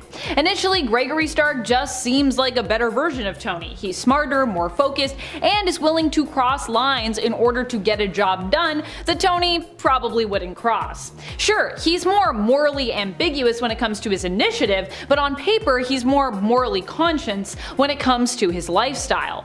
However, that of course lends well to him being revealed as a villain in the Ultimate Universe. While he never takes up the mantle of Iron Man, Gregory is Antonio's twin brother in this universe. He also employs nanotech like Tony does here and attempts to use it to defeat the Ultimates and Avengers, including his brother Tony. However, Tony ends up defeating his twin brother by sending out an EMP, which disrupts his tech, making him vulnerable to Thor's attack. Number 6. Iron Man 2099. Or one of the 2099 Iron Mans anyways. This version that we're talking about here hails from the animated series Iron Man Armored Adventures. He appeared in Season 2 in the episode titled Iron Man 2099. Here Andros is Iron Man 2099 and he goes to the past in an attempt to destroy Tony Stark. Why? Well, because in his future, Tony Stark, Andros' granddad, was actually responsible for bringing about the end of humanity's reign. He created an AI program built to help humanity called Vortex, but when Vortex got into the computers and escaped to check out the internet, it saw humanity as evil. I mean, if you judge us based on everything that's on the internet, I could definitely see it going that way. There's a lot of messed up stuff on the internet. Andros was the antagonist of the episode, but he thought he was actually saving the world by fighting against Tony and stopping him, when in reality he learned that Vortex was actually kind of created by Tony because of him. Time travel. It's trippy, man. In the end, Vortex is wiped from the future, and so is Andros. But at least Andros is kind of cool with it. He's like, at least Vortex is gone, so I'm good. Bye! Bye, grandfather.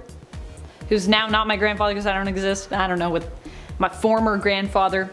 Time travel's weird. Number 5. The First Civil War. Well, you might think of Tony Stark from the First Civil War as main continuity Iron Man. He's also kind of an alternate at this point. While at the time we would consider Iron Man to be part of that main continuity, in modern day the version of Tony we have now had the events and basically the guilt of Civil War I basically wiped from his mind. Okay, let me explain.